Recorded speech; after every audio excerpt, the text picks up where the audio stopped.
quality.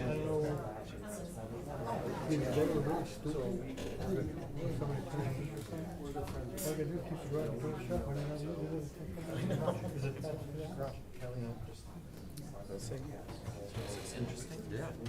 But it's warm. It's warm, you know. Oh. I like room temperature. Upgrade. I can't connect. Lugging this around is not an upgrade. Oh, you have to project it on this? Yes. That one of my classes. You can see it works on the projector, knock on wood so far.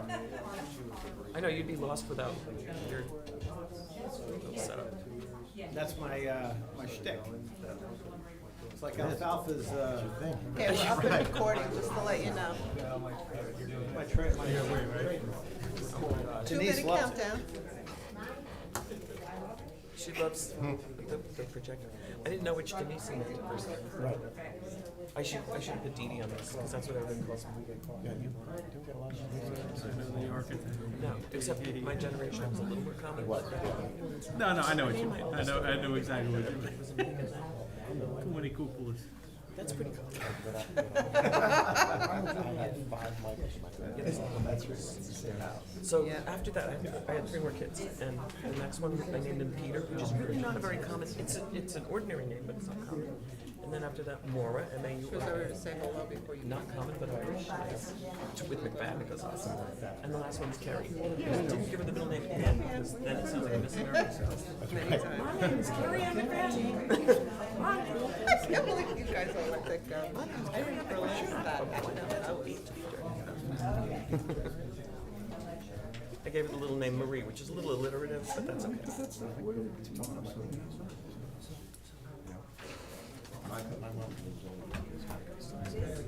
what he knows what. Oh, same. Well, that's so with Terry. Actually, middle name's Marie. She was one of them. Mary. I like it. My aunt wanted to 30-second. Catherine. Yeah. Somebody, Megan, you can use Margaret, but her middle name's you Elizabeth. know that. And this doesn't tell me how many people are watching anymore. It's driving me crazy. That was my entertainment. Elizabeth McFadden. So kind of a lot. We're recording, just remember that. I'm ready. All right, let me turn off my sound.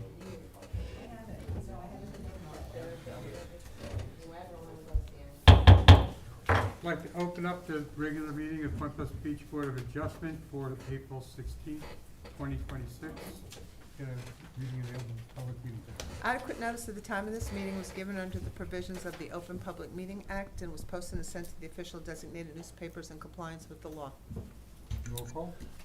Secretary Davis. Here. Ms. McFadden. Here. Mr. McGee. Here. Vice Chair Reynolds. Here. Mr. O'Neill. Here. Mr. Clayton. Here. And Mr. Savant. Here. Simonovich. So no minutes, no resolutions, right to the agenda. All 3 are represented by Mr. Jackson this evening. 2026-12 Wave Watch LLC, Lisa Kent.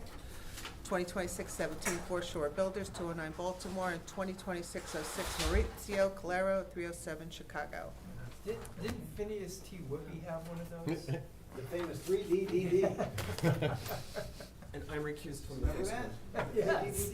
Let the record reflect that Denise McFadden is recusing herself from the first application. Sugar McGee's spot.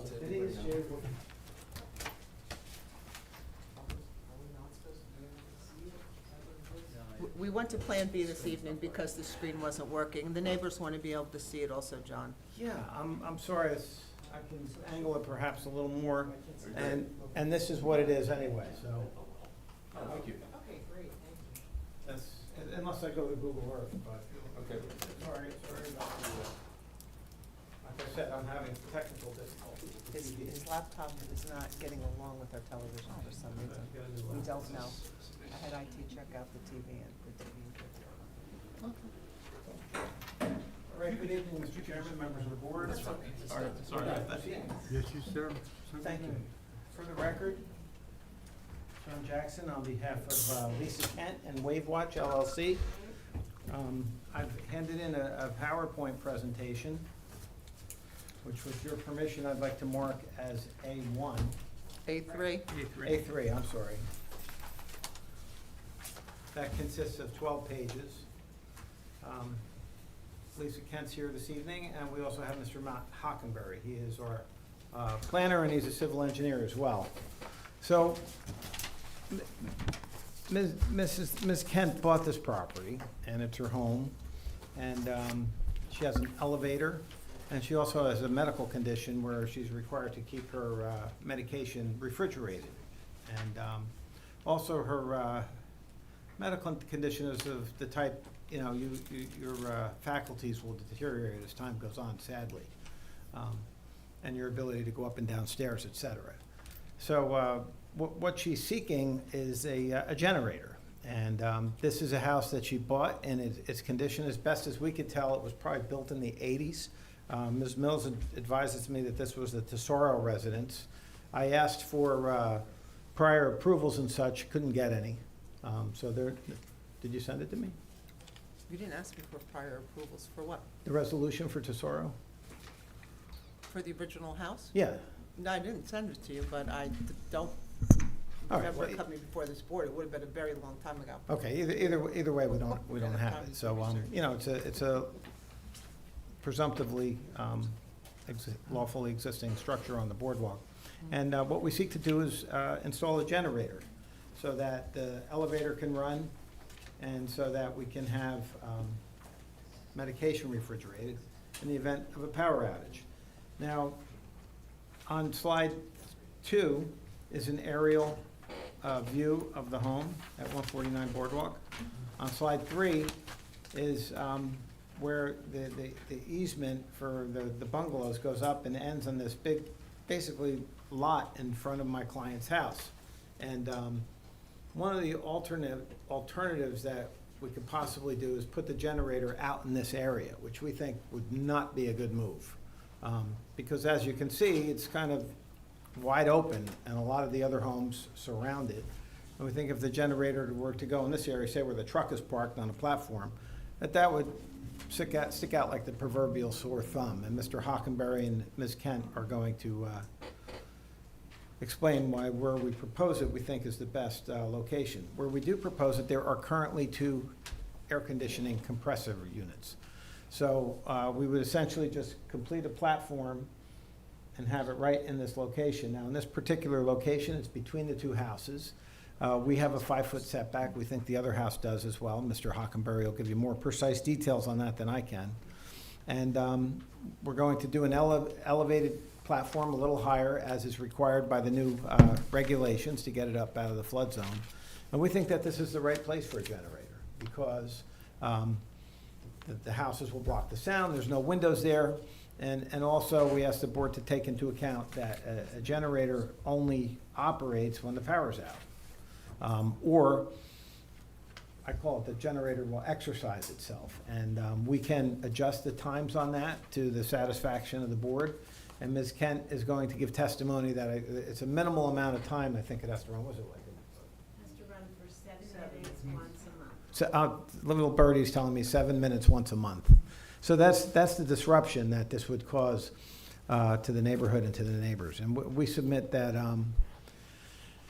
it's really not a lot different when the landscapers come to the house next door, where somebody blows their lawn with a leaf blower or mows the lawn with a lawnmower.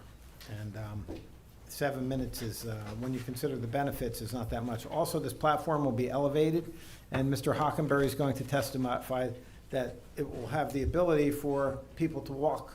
It'll be on the poles, but you can actually walk through there. It'll be high enough to walk under. So we think it actually will give better accessibility than currently exists. There's another view of it, another view, overhead, location, et cetera. There's the zoning table, there's the survey, Mr. Hockenberry's engineering drawing. So thank you for your indulgence on the overview, and with your permission, if I could have Mr. Hockenberry come forward, be sworn, and provide his testimony. You swear affirm the testimony that you give before this board will be the truth, the whole truth, and nothing but the truth. I do. Matt Hockenberry, licensed professional engineer, licensed professional planner with the firm MCH Engineering in Toms River. I've testified before this board and a number of others. Everybody good? Thank you. So the property area Sure. is, again, 149 Boardwalk. It's about midway between the inlet and Jenkinson's on the boardwalk, of course. So we have. I can go in a fuller aerial Google, let's do that, we'll zoom out and get a better idea. There we go. So again, about midway between the inlet and Jenkinson's, you can zoom in. We have single-family homes to the north, to the south, and to the west, and then the boardwalk is to the east. On our property, we have a large asphalt parking area, driveway area that's to the west, so that's this area here.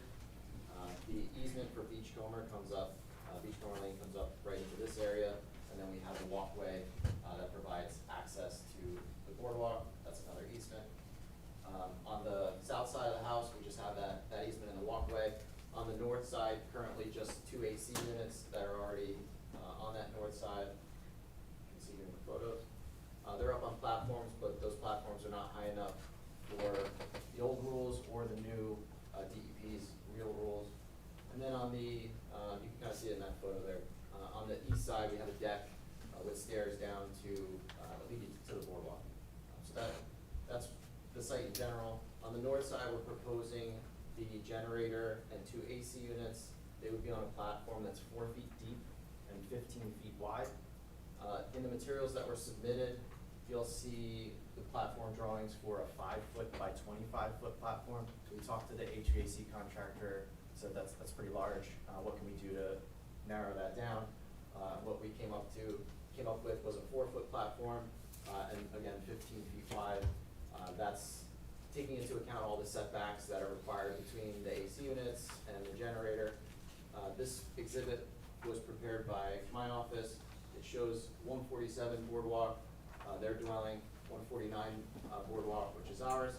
We're also showing the start of their deck back here. Thought it was important to show that. So what we tried to do is align our generator so that it wasn't in front of the deck, it was in front of their house. They have no windows along this side of their house. We have no windows along this side of our house. We're showing the property line here. So there is 7 foot 9 inches. That's the tightest spot between the two houses. That point is actually somewhere towards the east side of the house. As you get further back, it widens, but for the point of this schematic, we show the worst case scenario. Same with the property line setback. We're showing 5.33. That's what it is on the eastern corner. This will be located on the west where you have 6 feet. We do have a little bit more room than what we're showing on this schematic, but just wanted to show you the worst case scenario. So this requires 2 variances. The first is side yard setback, 5 feet is required, and 1.33 feet or 16 inches is proposed. And the second is impervious coverage, 70% is permitted and 70.6% is proposed. So we're increasing impervious by 36 square feet. That is directly attributed to the platform. Those platforms will be composite decking or a surface that allows water to drain through, so certainly not a drainage impediment. And it comes out to 32 square feet over the 70% requirement. So again, the property was right up against the limit, and adding this platform pushes us into an impervious coverage variance. And I don't see any drainage issues, which would be the concern with that relief. As Mr. Jackson alluded to, the platform will be approximately 8 feet overhead. So to meet the new real requirements, it will be required to be at elevation 20. And the first floor of the home is at 19.9. So if we can pull up a picture of the house, we're essentially going to be at the same elevation as the first floor. I'm sorry. Is that good enough? Or? Going to the photos. Yeah, so you can see the first floor elevation here. We're going to be right at that elevation over here. And that's just to comply with the real rules. Also gives us enough room to be able to walk underneath and access that side yard. Right now, you can see the AC units are low and in the side yard. So right now, you wouldn't be able to access the north side of the property. But you will when we elevate the platform. We did consider alternative locations. That's a good picture, actually. So we looked at over here. You want to use this or? Sure. We looked at this location here. This will be in the northwest corner.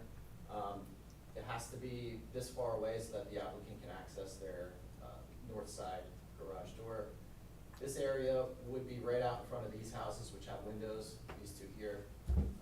It would be, if you could go to the photo, The photo of the, front, oh, This right one? there. So it would be sort of in this area where the truck is parked. Imagine a 9-foot-tall standalone platform with a generator sitting on top of it. I think it would be more impactful in that location.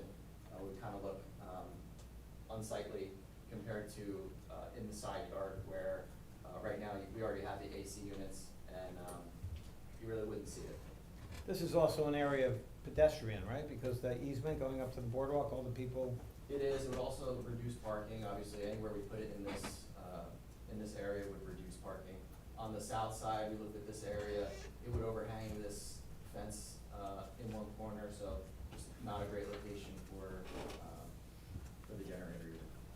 so on all the sites on the property, this is the best place. So that's our hardship, structures lawfully existing on the premises, the need to raise it to 10 feet. Yeah, I think we're also enhancing safety, we're providing access now down the north side of the property line where there's none currently. Explain that. So So right now, your only access is through this couple inches between the AC units and the fence. So when these AC units are elevated up to the first floor, we'll be able to walk underneath them. So if there was an emergency that you had to get down the north side of the property line, we will be able to, and currently we cannot. So there'll still be columns holding it up. Can you explain that? Like if we zoom in on this, you can see this is on legs. Will be on legs as well, right? Similar, yes. But how will you be able to get through there? So they'll remain open underneath there, so they'll essentially walk between the posts. Do you have a mock-up of that anywhere? We do not. The drawings that were submitted were prepared by the HVAC contractor. We're also looking at potentially, it is a lot of weight, but potentially like a cantilever setup so that there are no posts. But as of right now, because of the type of flood zone, we're looking at posts. And then the south side would be fixed to the house. The composite decking that you're showing there, can that be gapped to allow the rainwater through? Yes, So it could be like a regular deck? yes.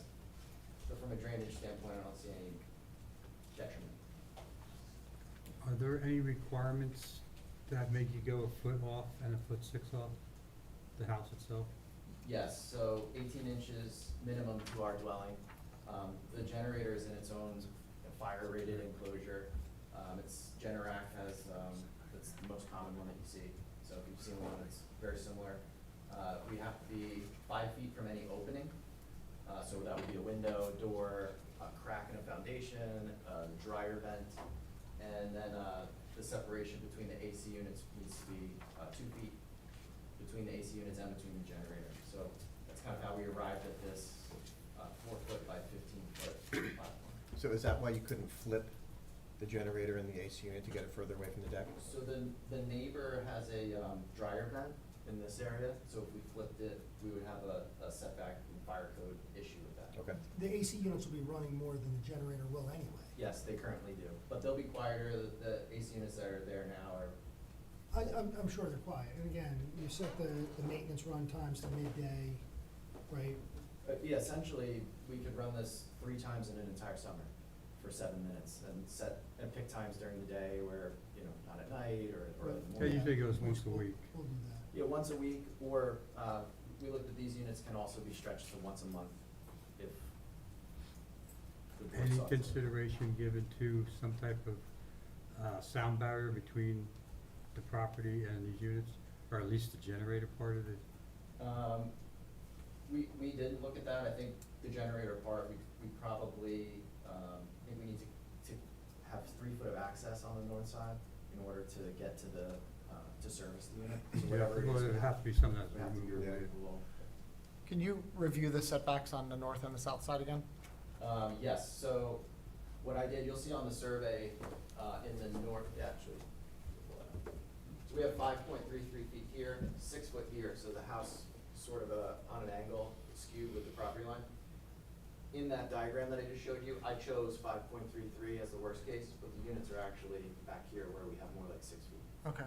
And on the south side setbacks? On the south side of the house, Yeah. currently 6.88 and 8.16, and then we have a 6 foot easement along this area. You said the existing AC units are older units? They are. Okay, so I think newer units, and the difference between a newer unit and a generator is about 10 decibels, so that will probably be considerably less. We were told that the new units would be quieter than the ones that are there. So again, benefits are safety, obviously the applicant's safety, and flood compliance. Yeah. So in your view, the benefits outweigh the detriments? Yes, And we could seek relief under C1 and C2? yes. So C1, the hardship structures lawfully on the premises, like I went through, you went through. The alternatives don't really do anyone any good in this area. I think if you drive up and down Beachcomber and some of the other lanes, AC units are creatively squeezed in, close to property lines. It's just mechanicals in this area are tough to fit in, so it's not something that would stand out to you as not in conformance with the rest of the neighborhood. All right, thank you. I have no further questions of Mr. Hockenberry. Anybody on the board? Yeah, these will be new AC units? Yes. Okay. Nobody else? Anybody in the audience have any questions of this witness? I don't know if I'm the neighbor. That's Yeah, all right. if Yeah, you were it's entitled to questions only, we'll comment later. Hold on, give your name and spell your last for the court report. Peter Otterbein, Otterbin. Where's my Peter? What else you need? Address? Address. Oh, address, we're 147 Boardwalk next door. North side or south side? On the North side. North side. Yeah, we're the house. That's your address? That's where you live? Yeah, no, we have a family that is our property. Okay, only one. Oh, Person so- talking to Tyler. Oh, is that right? But what's Yes, your that's right. address? No, hold on. This is his time to ask questions of Mr. Hockenberry. When he gets, we'll get to that later. He owns, they own they own the property next door. So, I can ask a question? Yes. Okay, great, thank you, everybody. Great questions, by the way, so far. Thanks. And we'll get a chance to speak and share some more information, but I just have some questions about your measurements. You're saying, what is the distance from our house to the fence line, the property line? Yours is about 2.5 feet, Yeah, it's pretty narrow. definitely. Yeah, okay. I just wanted to make sure, was there other thoughts that we wanted to throw? Go ahead. The platform on, Ma'am, I need your name. oh, Lisa Otterbein, Otterbin, and 147 Boardwalk. So there's about, did you say 2.5 inches?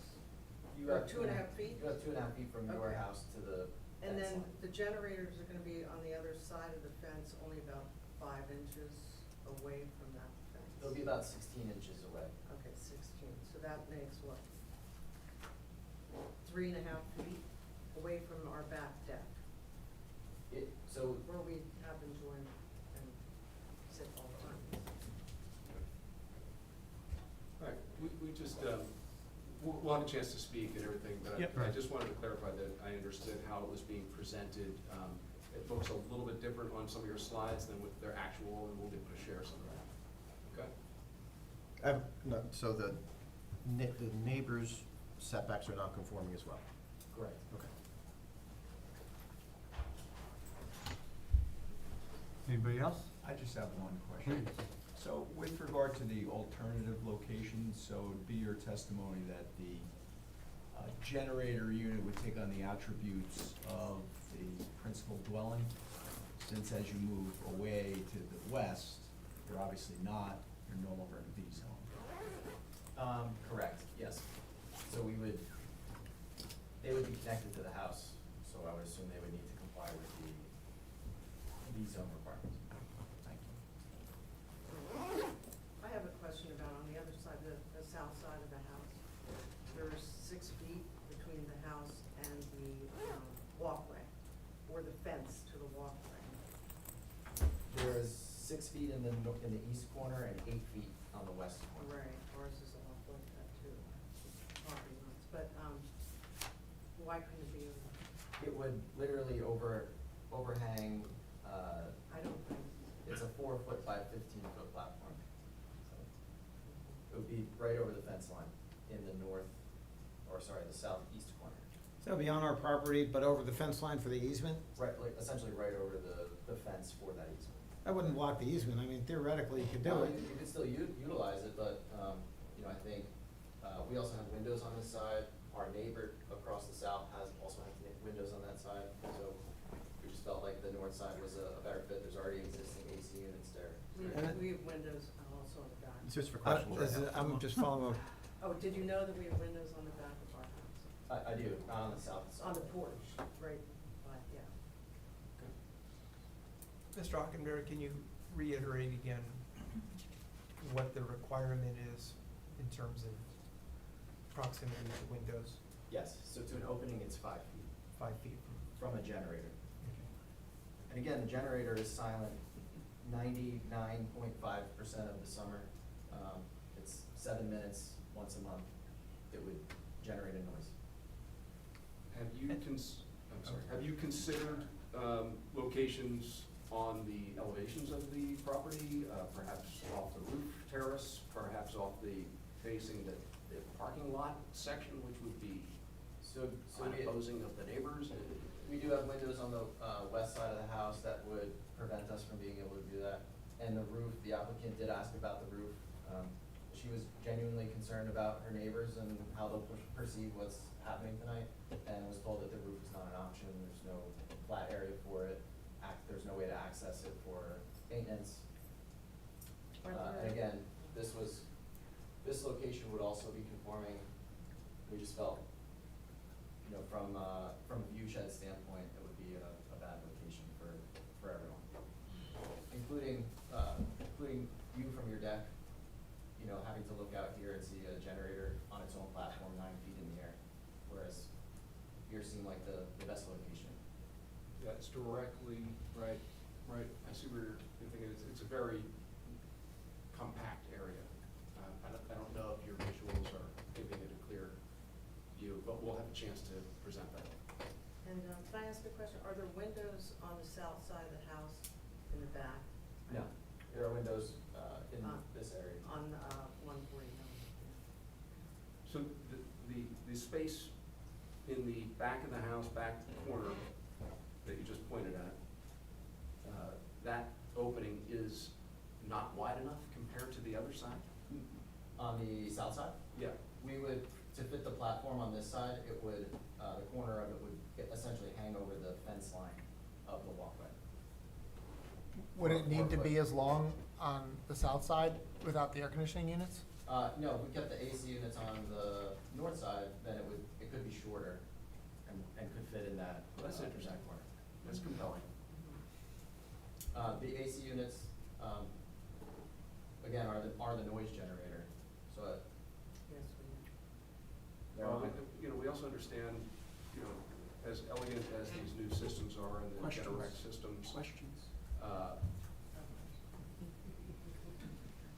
And don't worry, you will Yeah. be cut off, you'll have your chance to do it, it's just the timing. There is added noise, and, you know, I would say, Nevertheless. do you believe that the newer systems will be consistent from the time that they're new to after they're installed, that the performance and weekly updates and processing will be similar? Or are you just going by manufacturer's guidelines at this point?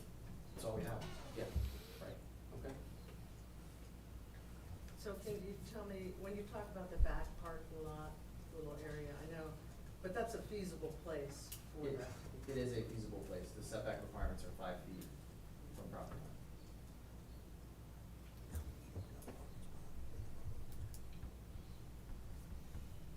So roof line could potentially be something there? No, Why not? I've just explained that. She doesn't have a flat spot on the roof. It cannot be accessed for maintenance, Modifications could not be made to accommodate that? not without completely restructuring her roof. Versus restructuring the whole space in between and putting something closer to that potentially could be hazardous to the neighbors. It would meet all fire codes, spacing. So let me ask you this. Today's variances in general are 5 feet from the property line. Today's requirements are 5 feet.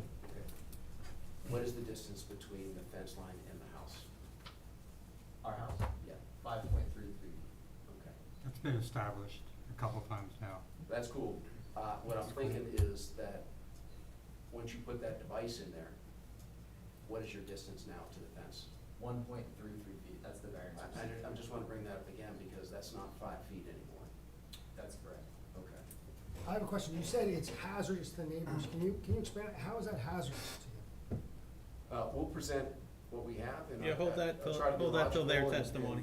you know, if you can imagine, we. Hold on. I know he asked the question, but Yeah. hold that until their portion. Let's finish the testimony of Mr. Hockenberry. Can I ask a question? If they're done, yes, please come up. Mary Jane Riley, 9 Beachcomber Lane. Could you just go over for me again, the dimensions, if it's on the south side of the house where the easement is to walk up to the boardwalk and the fence? I just, Sure, so the house is 8.16 feet in the southwest corner from the property line. And there's a 3-foot easement, and the walkway extends a little bit beyond that. So a 4-foot by 15-foot platform in the southeast corner would essentially sit right above the fence post for the walkway. okay. It's a nice shot of my house. And it would be right on the side of your, well, it'd be just overhead when you walked by, right? Correct. For us it would, John. I'm sorry? For us it would. Yeah, for you. Yeah, you and me. Not for Ray. Okay, thank you. Anybody else in the audience have questions? Everybody on the board good? I have just Okay. one more quick question. I'm trying to look for a picture of the front of the house, but we don't have it, but you have it there. Yes.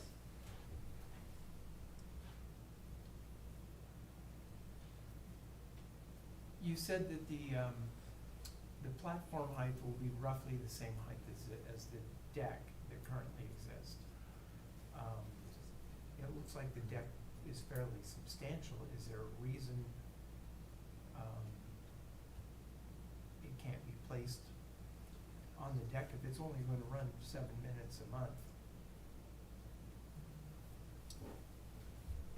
Like in this area of the deck? Yeah. I Not have the to, most sightly thing in the world. to look at the clearances there, because we have openings, so we have to be 5 feet from that opening and 3 feet from the railing to have access. The neighbor has their window right there too, right? Right, it would be, So it was, Just- sorry. Okay. Sorry. Yeah, hey, So it would need to be a 3-foot distance from the railing, and how many feet from the house? 5 feet. Okay. Okay. Would it be, it would need to be 3 foot from the railing? Yeah, 5 foot from the house. On at least one of the sides for access, Oh, okay. when they take the cover off the unit to service.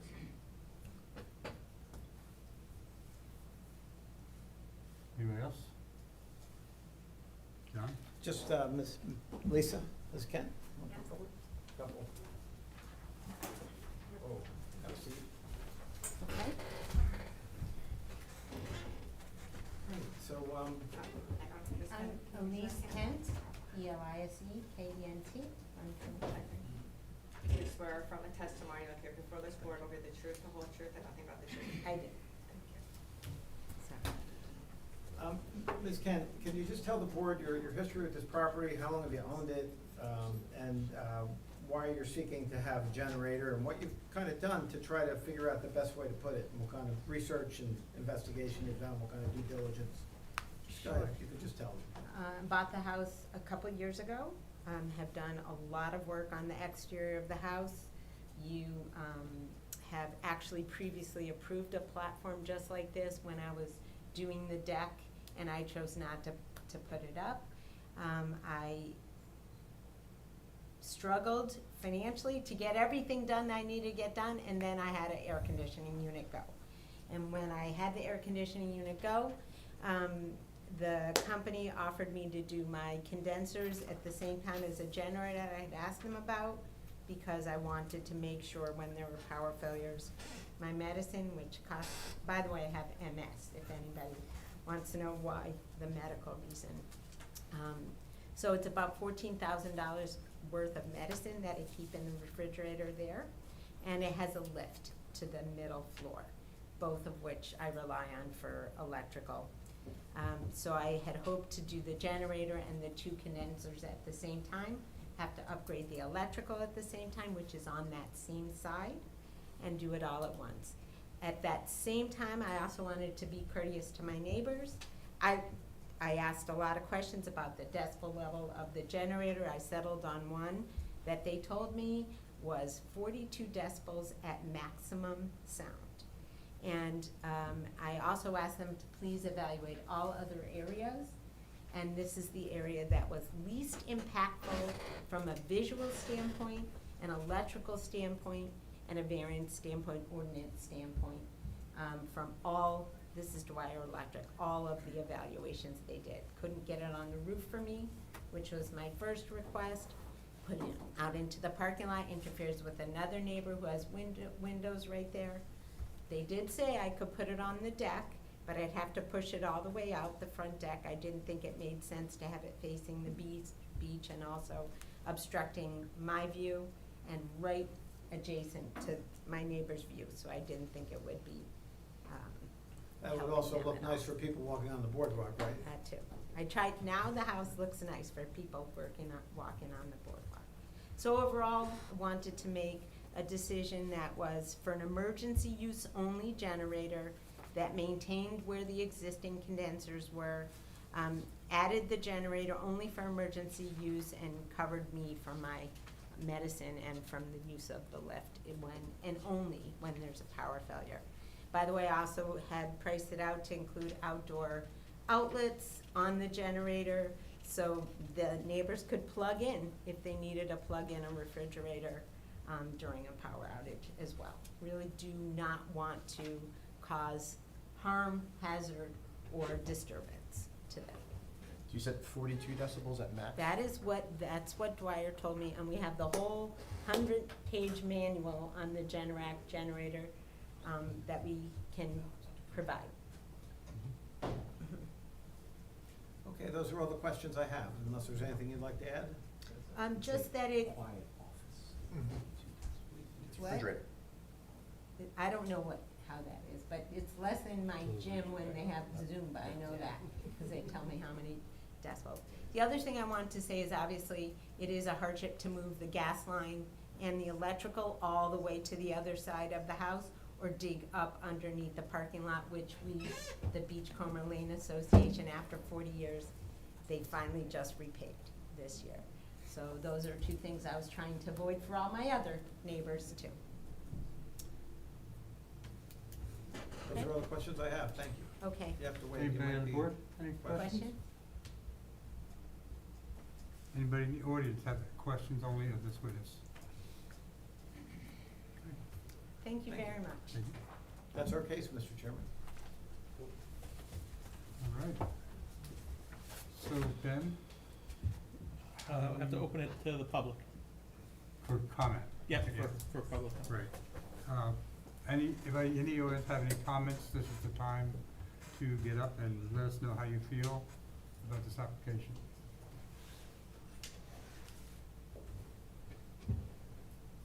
Well, No, I'll just, no. again, we'll have a chance to speak here. This is it. This is it. This is showtime. Oh, thanks for clarification. So we're time to shine. novice, but I think that was gonna go under the rug unless you didn't look at me here, so that's good. Now, this time you have to be sworn in. Okay. Raise your right hand. All right, you want me to go up there, or how do you wanna do it? It'd be nice if you were up there. I'll come up So there. I'm not, All right. you can bring a chair up if you Sure. want. Thanks. Okay, raise your right hand, please. Do you swear or affirm the testimony you'll give before this board will be the truth, the whole truth, and nothing but the truth? It was Peter. Peter Otterbein, O-T-T-E-R-B-E-I-N. We do this one at a time. And Mr. Otterbein, what's your home address? I live in Glen Ridge, New Jersey. That's my primary residence. Thank you, You got it. for the record, thank you. I'll just start out a little bit of my background and my family's background. We've been in this property since like 1960, visiting Point Pleasant even prior to that. And we've had a couple generations move up through this property, so we've seen a lot around us, a lot of development. We've actually had some interesting challenges of property easement, things that have come into our play in the backyards. It's a tight little community. You guys live this every day, and you're dealing with this all the time, so we can appreciate, you've seen a lot and have dealt with it quite a bit. But I prepared something I wanted to read. We also prepared a presentation, and I'm not quite certain how we put that into the similar mode here, unless we can plug our laptop in and somebody. can. We can do that. Yeah. Yeah, if you wanna do it to this, you can. The TV should work for your computer, but if you wanna just I'm plug gonna into ask this, you're you a welcome to it. question then. Sure. You're gonna testify, obviously, you're gonna present the case, obviously, but unless he has professional planning, architectural, whatever, how does that go? Well, as a lay witness, who's not a professional planner or a professional architect, he's not gonna give opinion testimony or give architectural testimony or planning opinion testimony.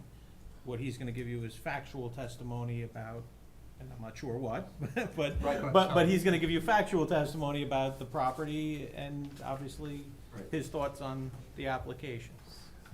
Another question I have for you is, my sister Lisa, on who's the with TV me, or this? does she now swear in simultaneously, or do we have to do it separately? How does that work here? I would recommend we swear both in. Yeah, then we don't have- Usually, Does that have it'd an be one HDMI? witness, then the other, but Same house. I know how it's gonna happen. Eventually, Exactly. somebody's Okay. gonna wanna chime in, That's great. so it's easier to swear both in. All right, let's do that. Lisa, you wanna sit here for a Different minute? type- a different plug. I don't think you have a HDMI connection. Well, we can attempt to do that up here, project it, is that Yeah, but it's not. to the TV monitor?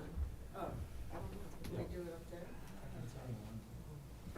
The TV also has a HDMI plug. It's the wires right behind there, on the right side. On the right side? But that's the same plug That as wouldn't- this. that wouldn't fit. Is the remote control on the table, John? Can we not project it? Is there not like a presentation of it? You could try, I don't know how to do Let's it. give it a shot. Lisa, why don't you swear in while you're get this going? Hi, raise your right hand. Do you swear affirm the testimony you'll give before this board will be the truth, the whole truth, and nothing but the truth? Is HDM one? No, he's not plugging, he wants to go wirelessly. Oh. This Let's is read something together. MacBook, so.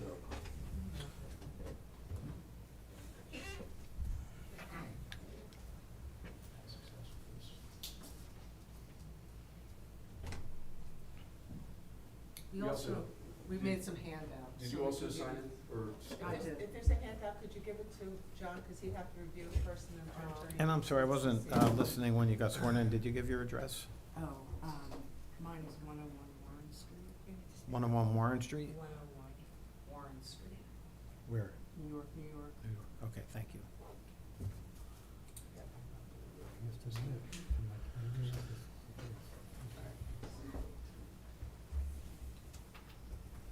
So John, who's John? Me? Right next to you. Okay, I'm sorry. Thank you. One, and one for me, one for me over here. And then one for Ben, and then we want one, John approves of. Okay.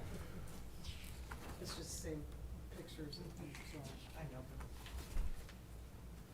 Anybody MacBook savvy? that's what the attorneys Or approve. volunteers? Robbie was down. I couldn't get mine to work. I'm sorry, my life. Need a special attachment. Can't do it, I can't. Crippled. You give me 2 bags. Oh, All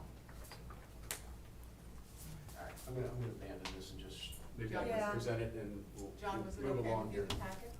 Fine, we'll mark it. Mark it as 01. Oh, one, you can give one to Denise to mark for me, thank you. And then who else, everybody? If you have enough for everybody, that'd be great. All the wires that you pass by. We've shared. I mean, Back to words again. Thank you, ma'am, so much. I think I might have this for everybody, so. I don't concur with the statements, but that's their testimony and their position, so Yeah. the board will, We weren't taking it as an admission on, Yeah, it's not it's not- on your part. Lisa. it's not an endorsement, let's Yeah. put it that way. She's working. We just wanna make sure it's okay. And only one person can speak at a time. At a time, okay. Oh, can I get it? Anybody else need a copy of the extra copies? That's You're good. all of those. All right, so we prepared a little talk here, and we'll share some data points with this as well, but we're here representing our family members. The house property has passed to us in the past year and a half. My father, 93, served, quite a lovely life, and served in the military as a Marine veteran, and he passed away and passed the home on to us, which we were enjoyed as summer home since the 1960s. So this has been a place that's pretty special to us. And we've seen quite a bit, as I mentioned earlier, with different evolutions of the home. But we're located right next door to 149 Boardwalk, and our family's owned the oceanfront property since the 60s, as I mentioned. First, I'd like to start out by saying that Lisa and Joe are fantastic neighbors. It's worth breaking the ice in that. We have, since they moved in, outstanding, okay? So we really enjoy them and appreciate them. Unfortunately, we've got to this little thing and kind of caught us a little funny, and we're trying to, like, I don't think we've ever really fleshed out from our side how best it would appear to us from our view of this arrangement. So we put together what we know, and we're going to share that with you today. And hopefully, we reach an amicable solution and continue to be lovely friends next door. Okay, so that's the master plan. Now, we understand, from Lisa sharing a lot of information about her medical history, that she needs to do certain things, and we want you to have whatever you need. We really do. But we'd like it to be in a way that's also helpful to us. And I know that you conscientiously looked at a lot of options. We're wondering if there may be some other things that could come into play. With that being said, unfortunately, our family consensus is that we would not like the generator to be installed in the very narrow passageway. And we'll show some data points on that. I almost could even borrow some of your slides that you already presented. If you look at site constraints on this page, this is the second page in, you'll actually see the real footprint of the neighborhood there. I don't know if it was as obvious in some of the materials that were presented earlier, but it's the scale and the size of what options might be available on that property, and they were already hashed over, and I think there may be some more worth pressing and looking at. So it's already very tight lot. The variance request mentions reduces the side setback for accessories and mechanicals from the required 5 feet to 0.4 feet. That's a big change. Or approximately 5 inches. So 5 feet, we're down to a lot less. Due to the proximity to the front porch and back deck, and a bedroom window on the back deck, it is, having dealt with air conditioning and noises in there we've kind of put up with from previous generations, somewhat grandfathered in that space. I actually, just to kind of give you a sense of what we, hear, and I understand that these can improve, but this is. It has to be marked as an exhibit. Okay. Did you print it out? What, how do you print out a video? Well, no, Well, you have to send the video. you have to send the I'm video. happy to forward that over. Okay, that's 6:30 tonight, it's 67 degrees, that's one air conditioning going. We know that there'll be two, they'll be new, and hopefully the decibel levels come down. Can you imagine in the summertime, when we're sitting on that back deck, and we're enjoying the lovely beach atmosphere, and that kicks on a hot day? Now, we've dealt with it, but now you're gonna have a situation where that gets raised up to the first floor level where our decks are, next to our house, and resonating next door. And, visual blights, you know, it's like a machine room now, closer to where our house is when we sit on that back deck. So that's a challenge for us, I mean, that we're struggling with. Excuse me one second, sir. Ben, question for you. If they did move or relocate the generator, would they need any type of, or could they raise the air conditioning units regardless in the same spot, or do they have to if they improve the condensers? Well, the air conditioning units are existing, so they don't have to move anything. But say they're. But they're presumably, they're gonna wanna bring them into compliance regardless of where you put them. Now, what type of relief they would need would depend on where they put them. So they could just go up right away, no questions asked, with just the condensers? No, they'd still need variance relief, right? Well, Since they're in that line. So, so I'll say that, up until a lot of years ago, but up until then, that's not very direct, but probably up until Elaine Petrillo became the zoning officer, there was no setback requirements for air conditioning units. It was at that time that I had a discussion with her, or at some point, regarding air conditioning units being accessory structures, should be complying with accessory structure setback of 5 feet. The Tassar residence, I assume, might predate that.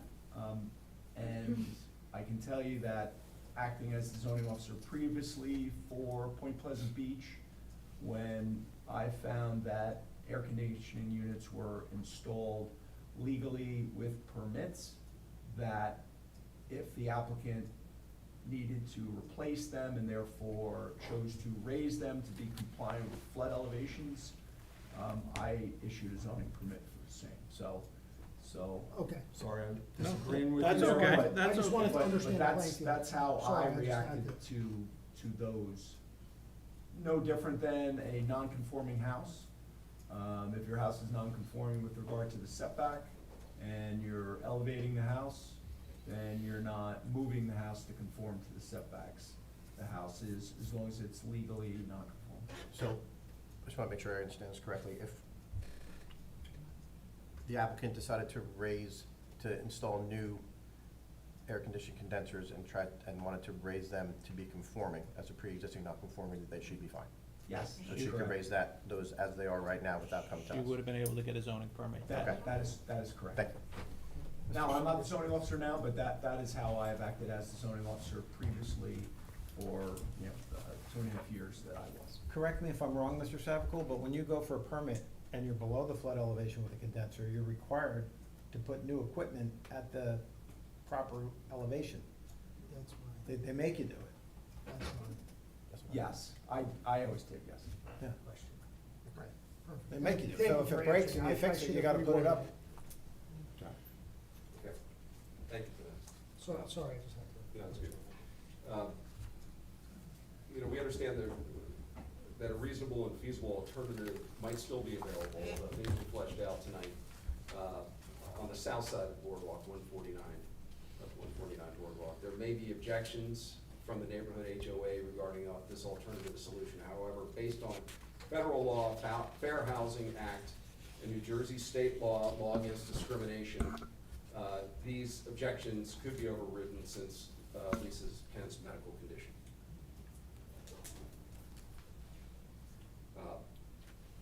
In addition, any exhaust or noise created by a generator would significantly be more intrusive on our experience here, our life, living in such close proximity. If the units were located between 147, our place, and Lisa Kent's place at 149, as compared to passerby on a walkway if the unit was located on the south side of 149 Boardwalk. Much more space, it's a walkway, there's a driveway. We talked about the measurements, things could be adjusted for that, it could work. I understand that there's complications that would disappoint the the community group there, but, you know, somebody's gonna get disappointed in this, unfortunately. Or we could come up with another solution that would, you know, unfortunately, probably add some cost, add some things. Neighborly, we might, you know, wanna chip in something reasonable, you know, to make it a better place for everybody. So there's that. With all that,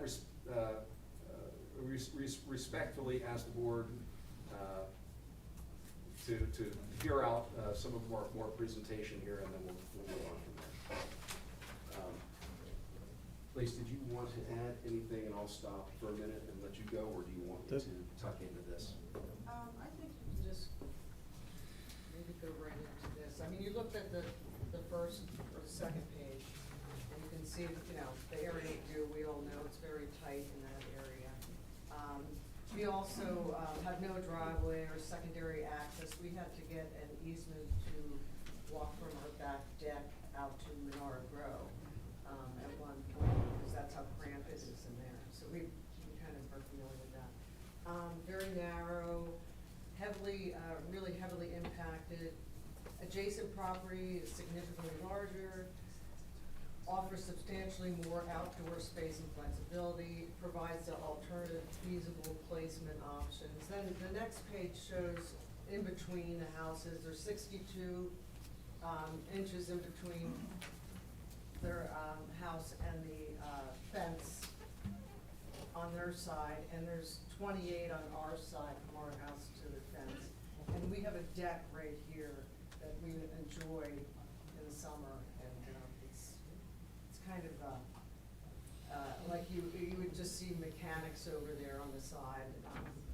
It wouldn't be very appealing. So there's also proposed generator platform would sit at or above our porch level, increasing vertical mass in a confined space.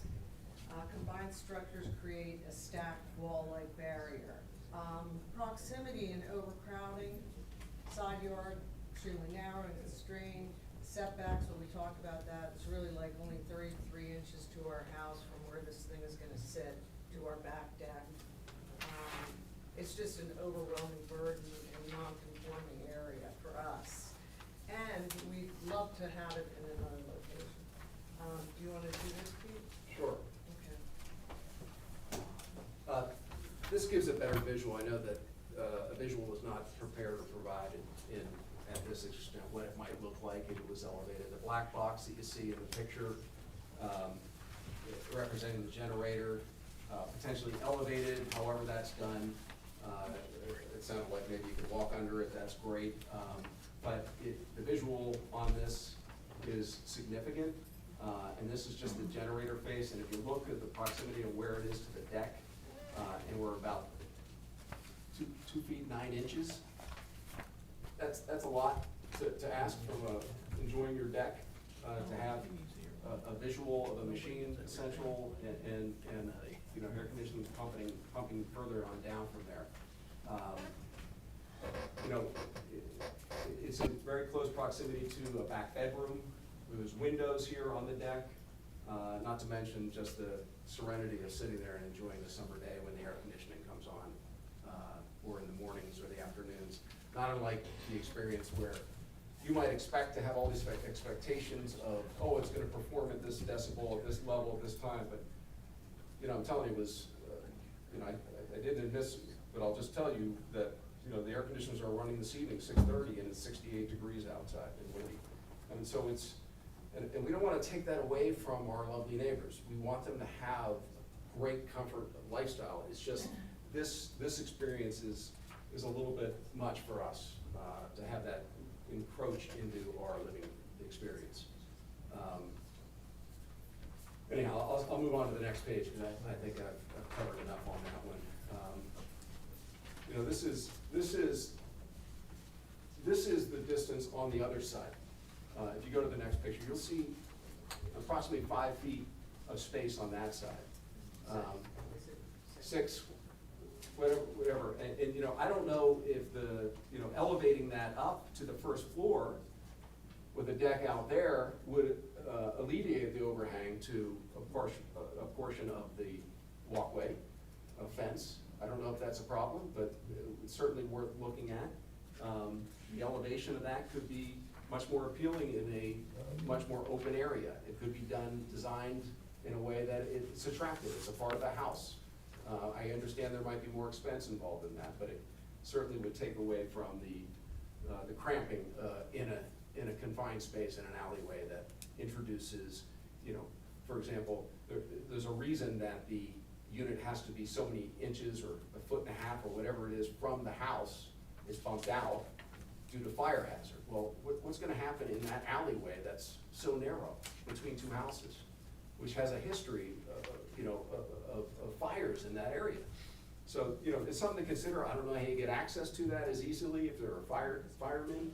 I think we have some representatives here, but, would it not be easier to get, access to that on the driveway? I just think, trying to cramp it down in between a house, narrow, that's a lot to ask. When there seems to be sufficient space that could be elevated in this zone. So there's that. Today we took a look at, we picked up an image that was at the, It was here, we picked it up here, in preparation for the meeting, and we saw how the variance was positioned. It completely misrepresents the scale of the house that's in place there. And so we put a picture next to that to show you how close it is and the scale of the parking lot behind the 149 property and the amount of space, whereas we feel like we are so cramped in here already, in our lovely little paradise at Point Pleasant Beach, that now we're gonna have something push even closer into us. It's not what we want, and we don't think it's healthy, we don't think it's safe. Not to mention from a variety of different reasons. And at the same time, we respect that our neighbors need to have a good quality of life and safety for their own health. We think there's plenty of property, something could be done in that space.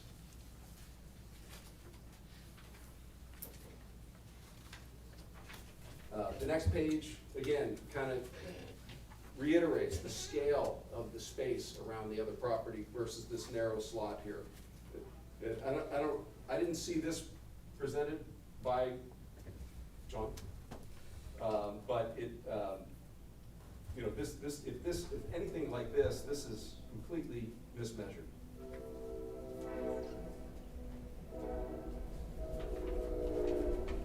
So, health and safety risk, non-compliant generator placement, health concerns, carbon monoxide risk due to exhaust in immediate proximity to windows and living spaces, nitrogen dioxide plus particulate emissions concentrated in a confined space between homes, limited airflow may cause exhaust to accumulate rather than disperse, increased potential for fumes entering the bedrooms, living room areas, and outdoor spaces.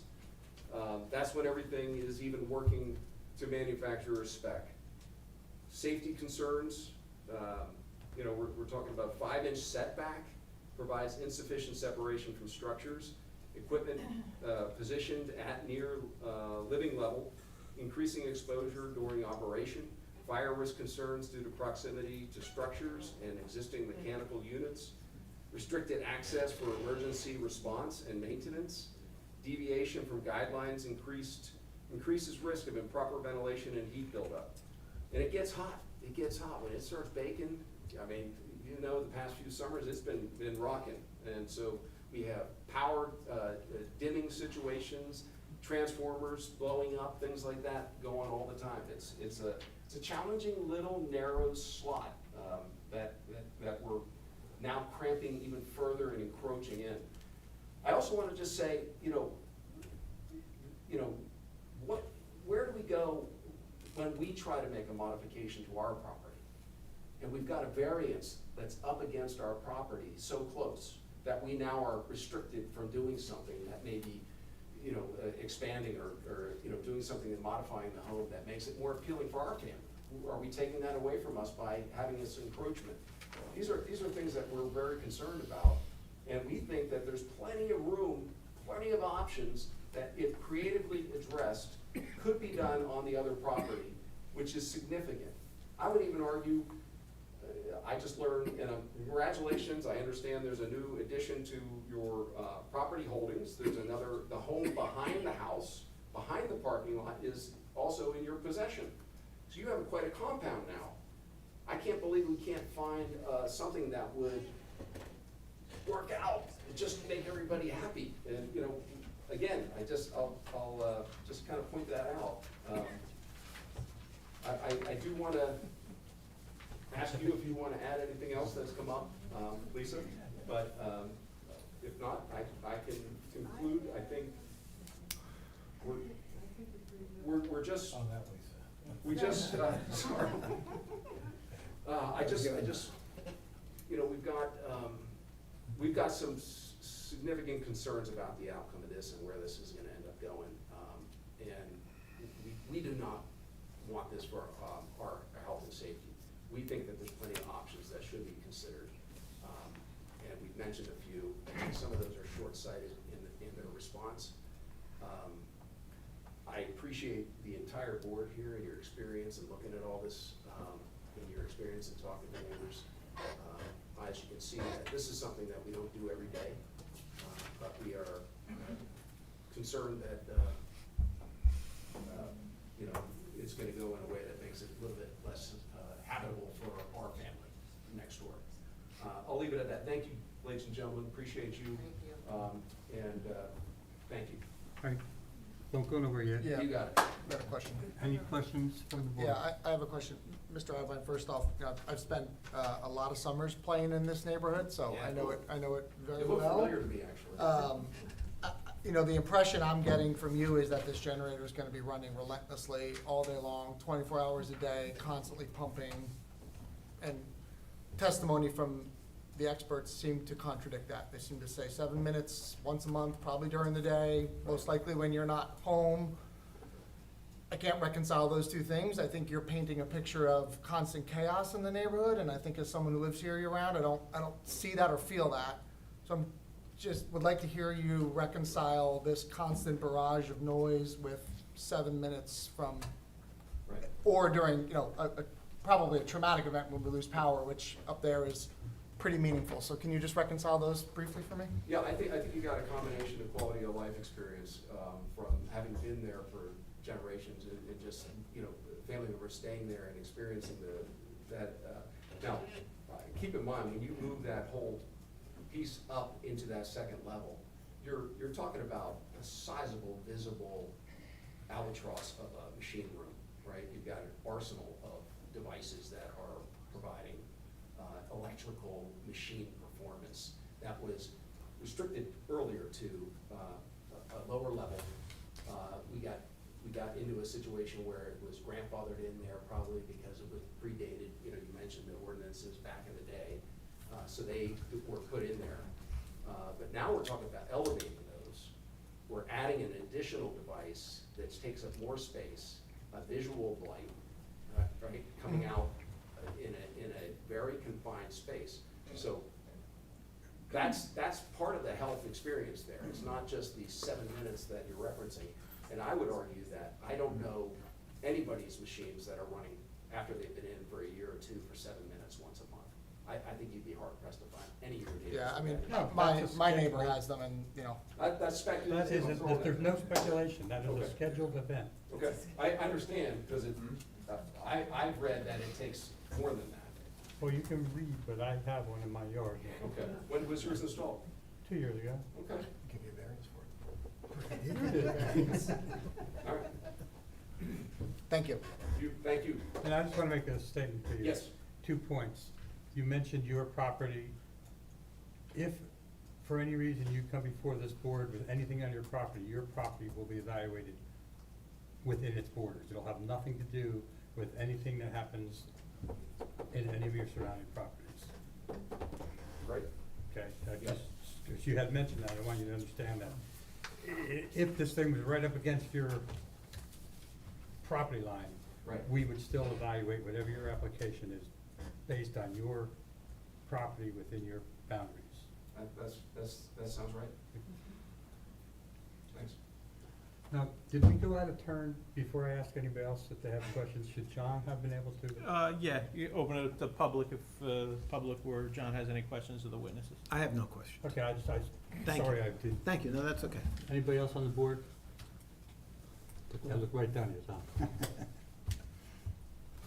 Anybody in the audience have any questions of the witness objector? All right, well, thank you very much for your time. Wonderful. Thank you so much. Appreciate your time as well. Do we let John have a chance to close? Closing argument, John? You I'm wanna sorry? sum- You wanna sum up, or? Yes, please. So, let me just plug back in here. Jay, if I can, you asked if anybody had questions.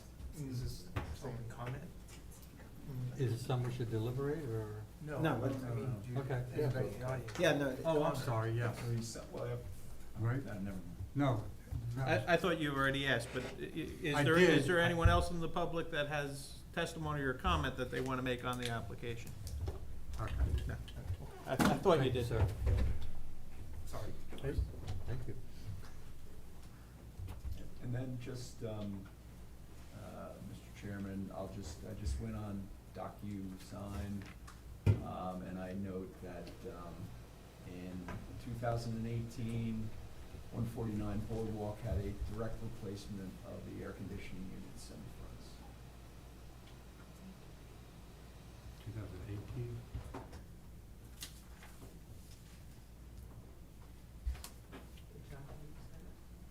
I don't know. Are you paying attention? Just playing with the TV. Can I ask anything at that, on your point there? Sure. I'm just curious about, that you're saying that they're fairly new, so. Well, I'm saying the permit was issued, 2018-0394. Okay. That is for the ones that are in place, or to replace the ones that are in there? Those, I would assume, are the ones that are in place. The note on the construction jacket application indicates direct replace AC and furnace. Okay, so they're fairly new, and I would submit my video to you with the sound, the decibels of one of those pumping tonight. Ray, is that indicative of the fact that the permit was issued or that the work was done? Thank you. Just that a permit was. Okay, so we have no way of knowing if those I are. do not know I also that. think that it's irrelevant because regardless, it's not the Yeah. generator that we're talking about. I was only making the point, Brett, that's absolutely true, right? If we're here to talk about a generator, that's what. Air conditioning units. I was just reinforcing the point that I tried to make earlier, that the prior owner has received building permits to replace the air conditioning units in their current location. Well, air conditioning and furnace could be the same unit, the condensers could be reused. Oh, that makes sense. Well, I'll look through the 94 pages. It's still irrelevant. That's not. If you'll just bear with me for 10 or 15. John, go ahead, please. Thank you, and I think this is a case where you have someone who came before the board and has compelling reasons. I think everybody has a compelling reason for a generator. You know, we get storms around here between ice and snow and wind and hurricane, and the power can go out for a week. And when people have a generator in their home, it's safer. You're not throwing out your food. You can, shelter in place, as it were. And in Ms. Kent's circumstance, she has a compelling need for medicine. It's not a make-believe issue. Also, to have the lift in her house, with the prospect of MS, and all of us are getting older every day, it's good to be able to move around your house with the lift. So I guess nobody has to have a generator, but as time goes on, they're certainly becoming more and more important. And I would submit that as you go around town, there's more now than there ever were. I don't know if it's cost, I don't know if it's just the times, the affluence in the area, what it is, but generators are a lot more prolific now than they ever were. So we have Lisa Kent, who's done everything possible. She's looked at every alternative, and, you know, where the pickup truck is, maybe you could put it there, maybe you could put it in this, like, courtyard area, I'll call it. I would submit that that's the worst place possible. That's where it's going to be visually obvious to everyone, and all the people who go up the lane to go up to the boardwalk. I mean, that's a significant little thoroughfare there. And likewise, on the other side, I suppose you could overhang the easement, then anybody who goes up to the boardwalk, it's right there where, you know, otherwise you look down here and you know, it's a nice vista. It's not a good place for it. So where it is being proposed is in basically an alleyway between the houses. And there are air conditioners there, and as we went through, when you get a new air conditioner, they make you bring it up to meet the flood hazard elevation. Now, this is something that's changing around all of us, and this board has dealt with that more. You know, you have front lines of it. Everything's got to go up. And when the Ottenheims redo their units, they're probably going to have to make them comply with the new height regulations as well. So, you know, when looking at a variance, as the board knows, it's a balancing of interests. You look whether there's a hardship, and if there's a hardship, have you done everything possible or reasonable to mitigate against that hardship? We have a structure lawfully on the premises. We have to meet a flood elevation. Those are two hardships. So in light of that, you know, are we doing everything we can to mitigate it? Yes. As far as C2, does it advance the purpose of municipal land use law? Yes. By lifting the existing condensers, it's preventing safety from flood, fire hazard, et cetera. And by putting a generator, it's making safer for the resident in that house. So, you know, I would respectfully submit, in balancing the competing interests, this is the right place for it. And as several board members have pointed out, the imposition is relatively nominal. I use the analogy, when your neighbor mows their lawn or uses the leaf blower, it makes sound and it makes noise. And this is going to do that too for 7 minutes. What is it, once a month or once every couple of weeks? Unless there's the power outage, then all bets are off anyway. So I hope that, you know, Mr. Hockenberry's testimony is accepted, and I hope that Ms. Kent's testimony is accepted. And in balancing the interest, well, you know, the neighbors certainly have valid concerns. In the balance, I think this is the right place for it, and I hope the board sees it the same way. Thank you. Ready for, get a motion to close for deliberation? So moved. Second. All in favor? Aye. You up, Tom? All right. Well, some interesting testimony regarding this, and honestly not an easy one. We see more and more and more and more in this part of town where we are putting air conditioner units where once upon a time people didn't have air conditioning. We're putting in generators where people once upon a time didn't need generators, because these were summer homes, or, you know, if your power went out, you didn't really have much concern. We certainly saw this winter when people's power went out, there were some deep concerns and a lot of damage caused from frozen pipes and broken sill plates and all the rest of it. I certainly agree that with Mr. Jackson, the C2 requirements are met by the improved safety and especially in this particular case of the applicant. I'm not convinced that this is the best location.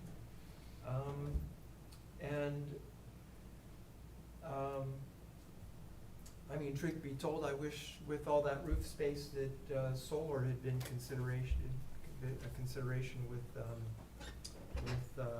storage for that power, but that's not the application. I do think that there was one part that stuck out in my mind with respect to the testimony of the objector and the neighbor, which is, should he go to do a renovation, this is going to inhibit something he wants to do. Let's say they're changing the room that is adjacent to that deck and they want a window on that side of the house. Well, now that's not a possibility And I'm getting a head shake from somebody which tells me he can't have one possibly. So, but with the location of the generator in that location, that's certainly a non-starter. I'm not sure what other scenarios there might be on that, but I'm concerned about the impact to the neighbor. With respect to noise, if the testimony is correct about 42 decibels, that's almost just a little bit more than half of what voice conversation is, which is typically 60 to 65 or 70 decibels. So I was in a gym just recently to do some work, and the music was 90 decibels. So people subject themselves to that for longer periods of time during workout. So 42 decibels is pretty darn quiet. So those are my thoughts on it. I would like to hear what the rest of the board feels. Thank you. Yeah, I mean, there's certainly some obstacles. We have a conforming setback that seeks relief for mechanicals that unfortunately butts up against an existing non-conforming setback by about half, which, you know, is an issue for sure. The AC units are pre-existing non-conforming, so if they are to be replaced, it'd have to be raised anyway to FEMA compliance. 42 decibels is about a refrigerator in your kitchen, so they're probably gonna be even quieter than new AC condensers would be. As far as hardship goes, there's real hardship here. I mean, even beyond the law, I mean, it's potentially could be a matter of life and death. And for me, that's something that kind of tips the scales for me. So I'm leaning in favor of this application, but I'm willing to keep an open mind and listen to my colleagues. I think a lot of the distress is more caused by the condenser units rather than the generator, which again, at this point, is out of control, right? If they choose to move that, so be it. Where I do think you have a very valid point is, if you go to move your units, which are on the west end of your house, right, you go to put them there, does that cause an impediment with you looking to put your units on that side? I don't even know if you can, kind of thing, right, with the space there, but again, that could prohibit you from doing something like that. I also think that cramping, you know, comes along with the bungalow district. And at that point, you know, if we were to essentially move it off of the house and put it there, the hardship of moving gas lines and service lines out there, along with, you know, taking the parking space in the bungalow district, I don't think is feasible or better for the greater good. So I think that you bring a lot of valid points, but I think that the applicant also does. Unfortunately, I don't think that you can put it on the south end any easier, and that will also cause an equal amount of distress to the neighborhood. Therefore, I feel for you, but I am looking favorably on this. I thought the applicant gave compelling testimony, given her condition and the need, also pointing out that she'd be willing to let her neighbor, you know, use the, you know, the generator in case of, you know, obviously a storm or something like that, which I know, you know, a couple months ago, you know, we had a storm, and I think it was on Seymour Avenue, somebody was using their generator and let their neighbor use it, and they didn't have power for 3 days. But I also thought that the witness also had compelling, you know, testimony. As Mr. Davis pointed out, the C2 requirements are being met. Right now, I'm on the fence. Mr. Smirnovitz.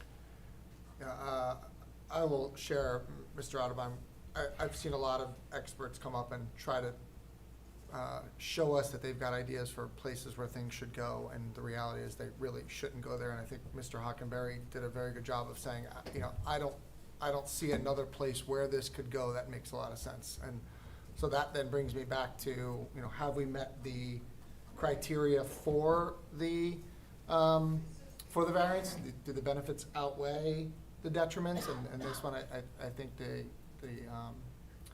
applicants have met my threshold for that. I understand the unsightliness to it, but I don't see another option here to meet the applicant's needs to place the generator. So,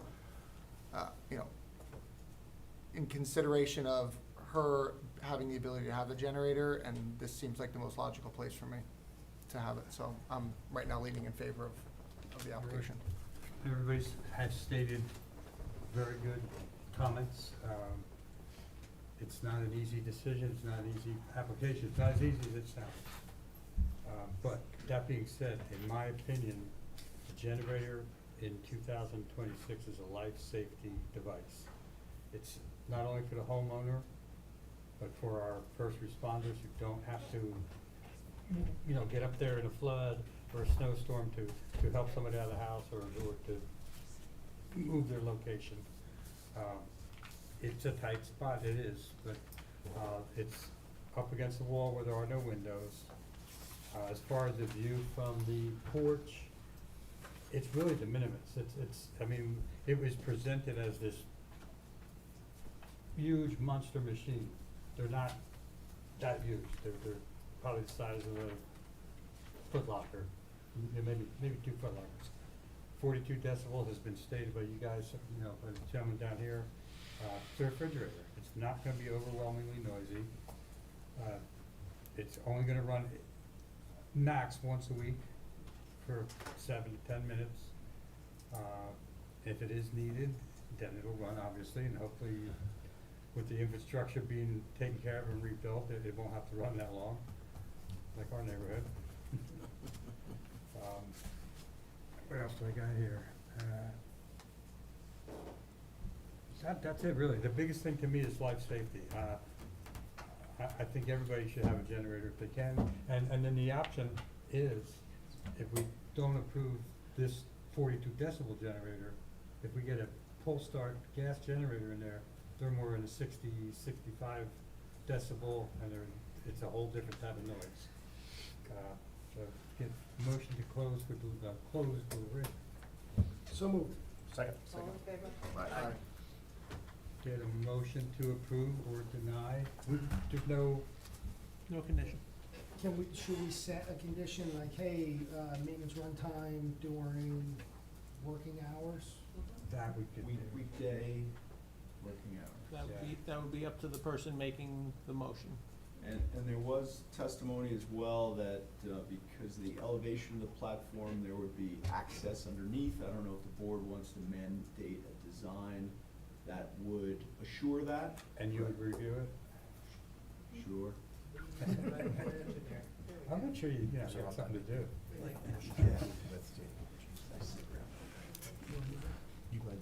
I'm gonna make a motion to approve with same conditions. The The conditions are what, runtime. I think they're looking for you to and- recommend it for runtime runtime. and On weekday and working hours, weekday working hours, and access underneath to be reviewed by Port Engineer. correct. There you go. You get a second? Second. Motion by Mr. Neal, second by Mr. McGee to approve application 2026-12 of Waywatch LLC, 149 Boardwalk with conditions. Secretary Davis. No. Mr. McGee? Yes. Mr. Neal? Yes. Mr. Clayton? Yes. Mrs. Simonovich? Yes. And Vice Chair Reynolds? Yes. Application approved with conditions. Thank you very much. Thank you, everybody.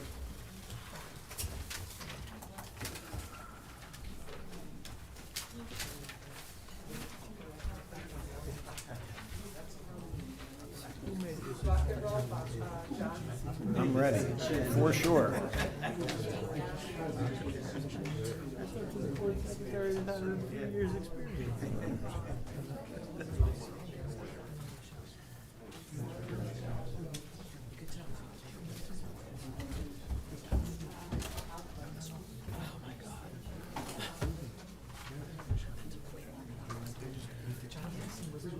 Come on up, Bob. You want to have a seat? You want this chair? Doesn't matter.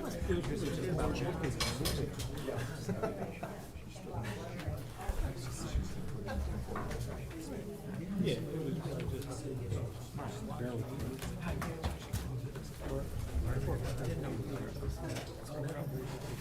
Yeah. Which is a good point. Thank you. The file's so big, and joking through, you want it on the record, it'll Oh, it'll go, it's going to my work Maybe it computer. doesn't matter anymore. so. Oh, it's always good to have you. Thank you. Thank you. Well, Well, appreciate all the consideration. Enjoy the experience, yes, be well. We like generators. I don't know if that's, we like it, just not. You've been by the house. Thank you. While I'm getting set up here, Mr. Mistretta is going to hang out the, I used to live hand out near you. the PowerPoint.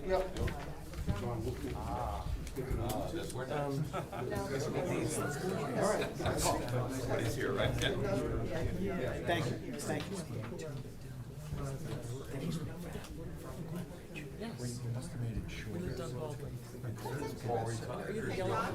Yes, ma'am. Yeah, right across, down the block from the library. Middle school. The variance. Fellow Bridget. Yeah, people, that's okay.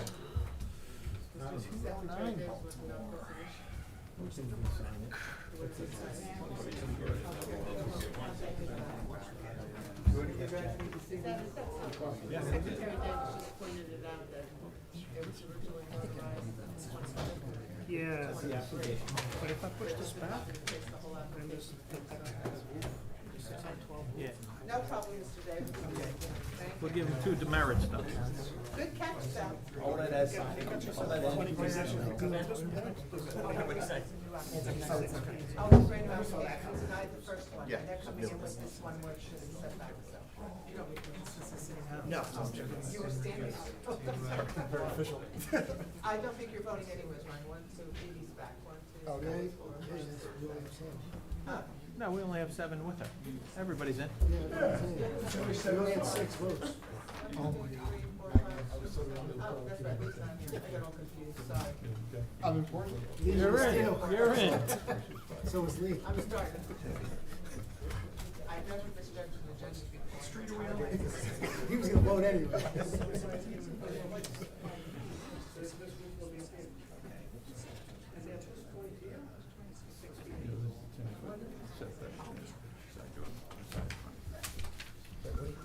Right, okay. All right, you ready? Thank you. For the record, John Jackson, on behalf of Foreshore Builders.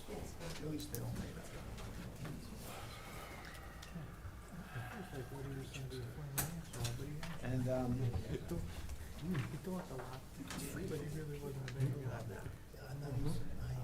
Yeah,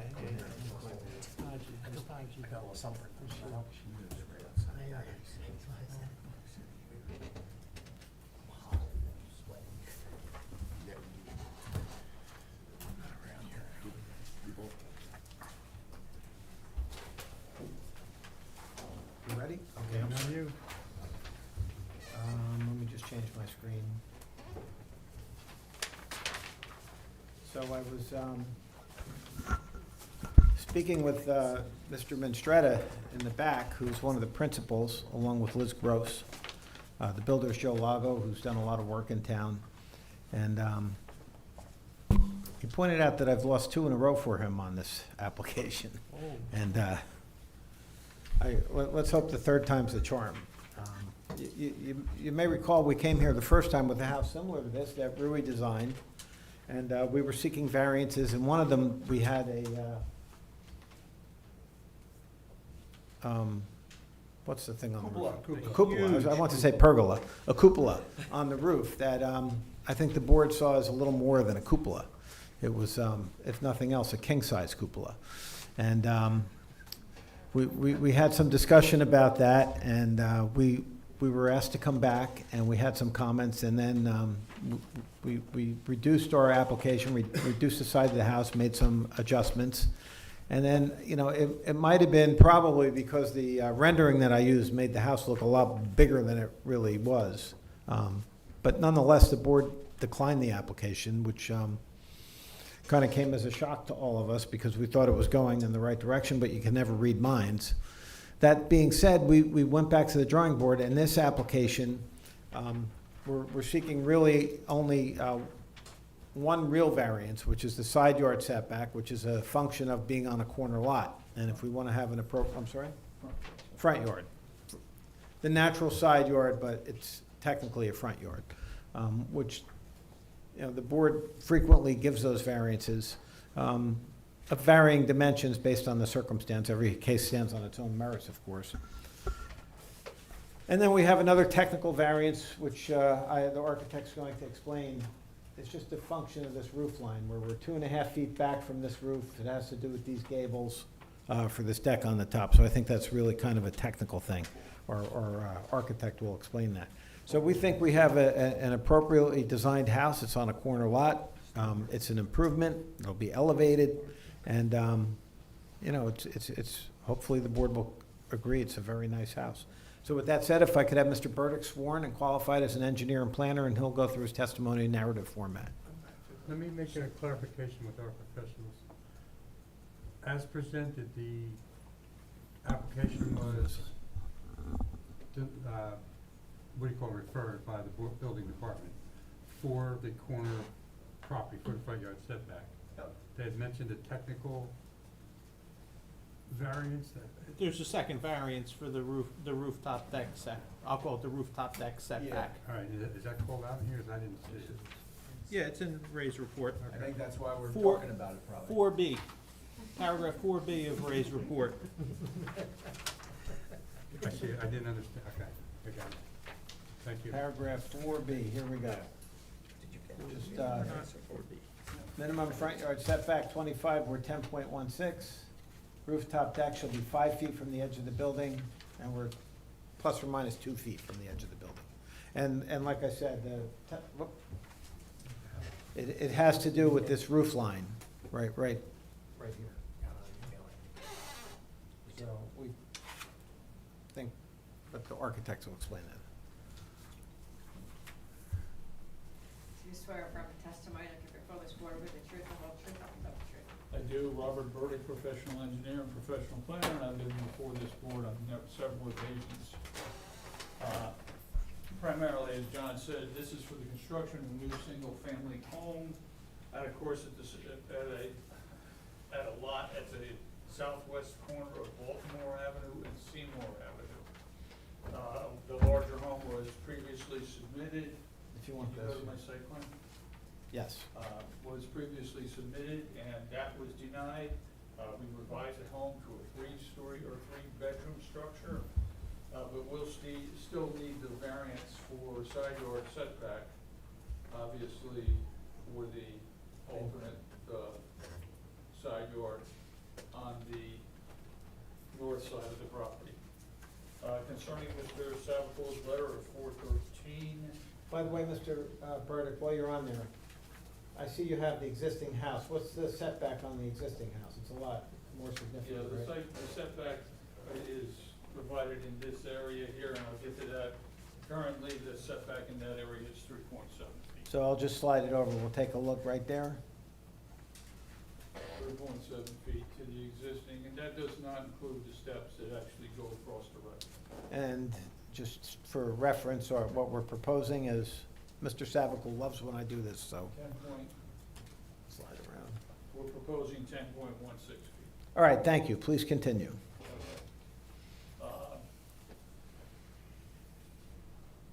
Mr. Savicle notes that there's several pre-existing nonconformities, just kind of going over there. There's front yard setback to both Seymour and Baltimore. There's principal and accessory building side yard setbacks to both the existing home and the garage. There's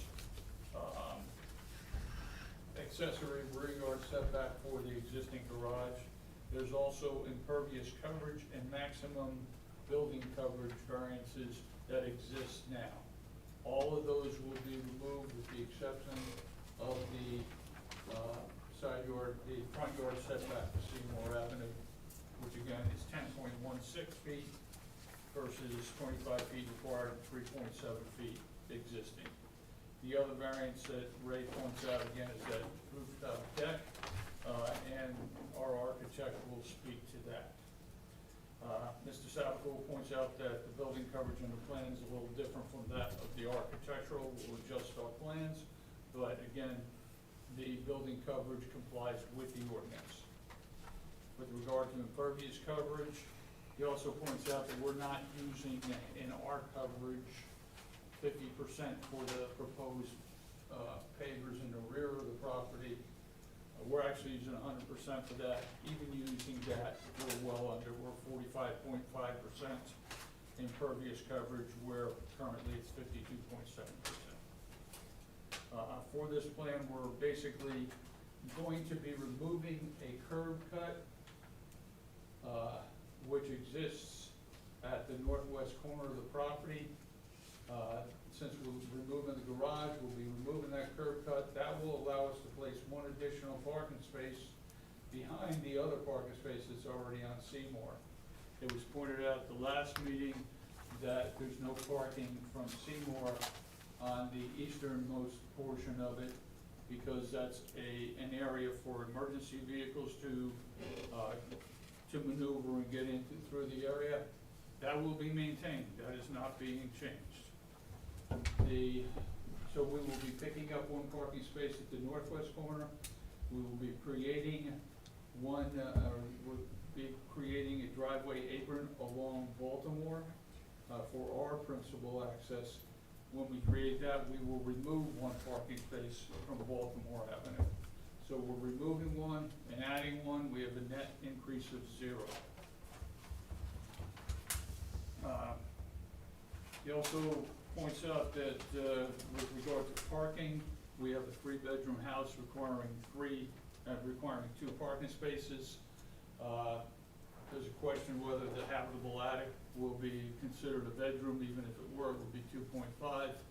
But our plot plan provides for 2 parking spaces in the driveway and 2 in the garage, so we comply with our SIS requirements with regard to that. The next paragraph, the architect again will discuss the deck variance. The plan does show, with regard to the improvements, obviously it's a driveway, entry, rear entry, and rear pavers in this area. If some of the board members might recall that the rear entry previously was beyond the home and into that setback, into the rear setback area, that's been eliminated.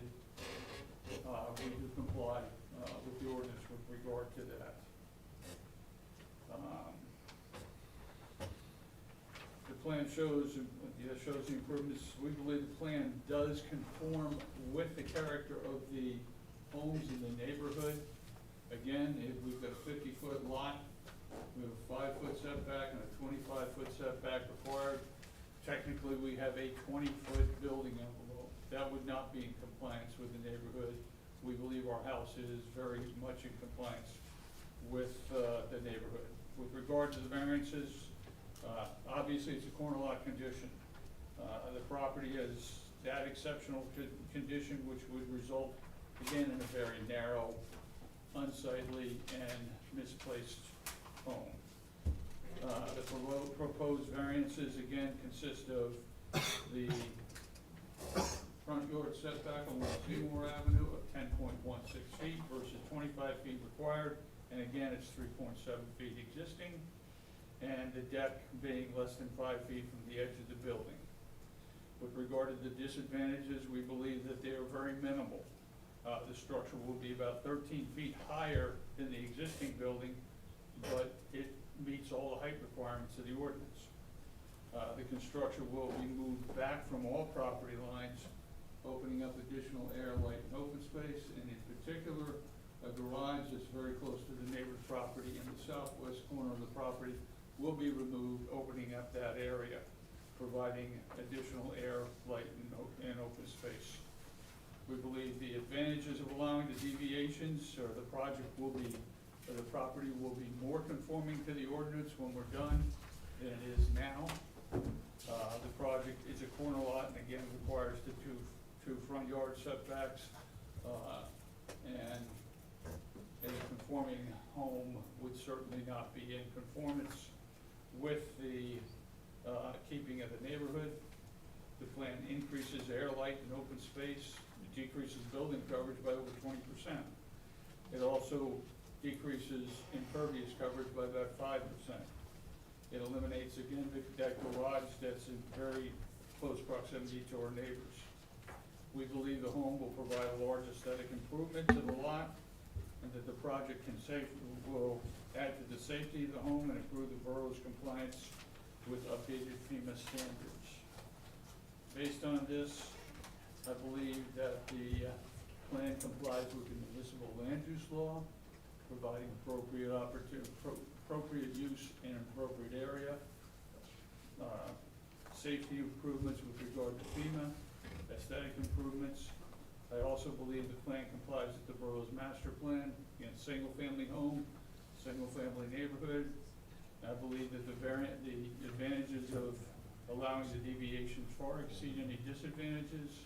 Therefore, I believe the plan can be approved based on compliance with the municipal land use law, borough ordinance, and the improvement to the neighborhood. Again, our architect will speak to the separation of the deck from the building.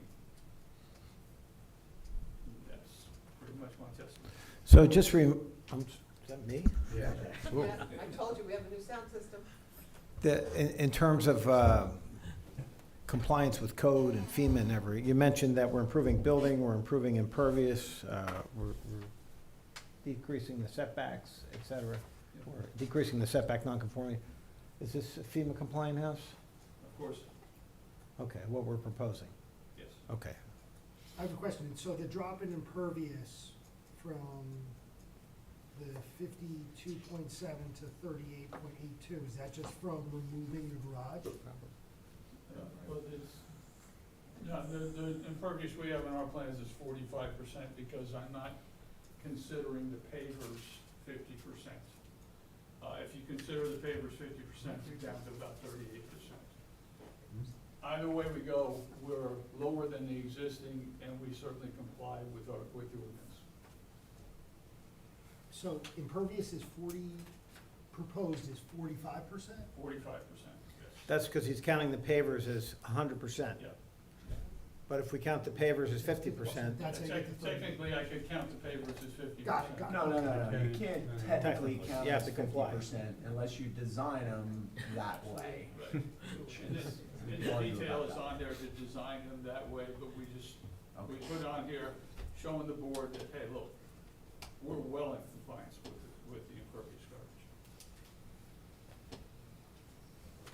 And I guess, the rear setback is, compared to the previous application, it's better Yes, than the it rear was. setback now conforms to the previous application. While the house met the rear setbacks, the entry to the house did not.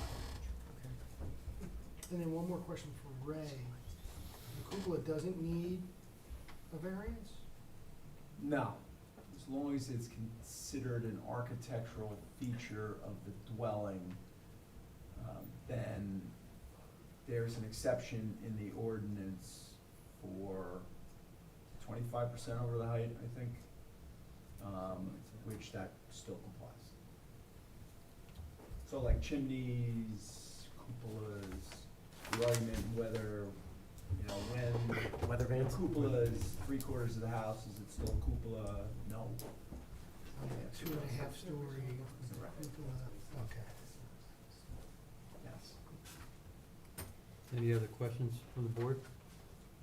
Is there anybody in the audience that has questions of the professional? So the cupola is just there simply for aesthetics? There is? Yes, and the architect will be up next to it. Okay, all right, got it. Thank you, Mr. Ferrer.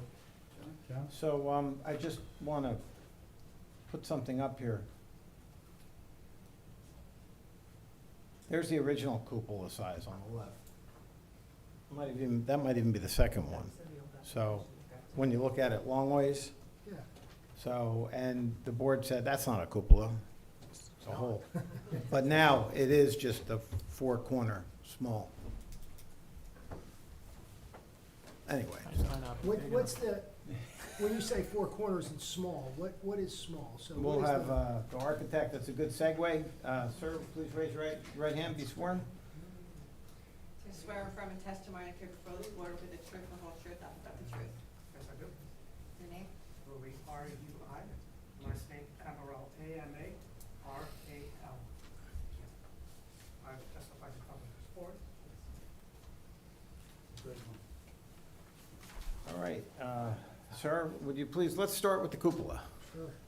The proportion of this cupola, Yeah. John, you want to put the mic down in his corner? 'Cause he's a soft speaker.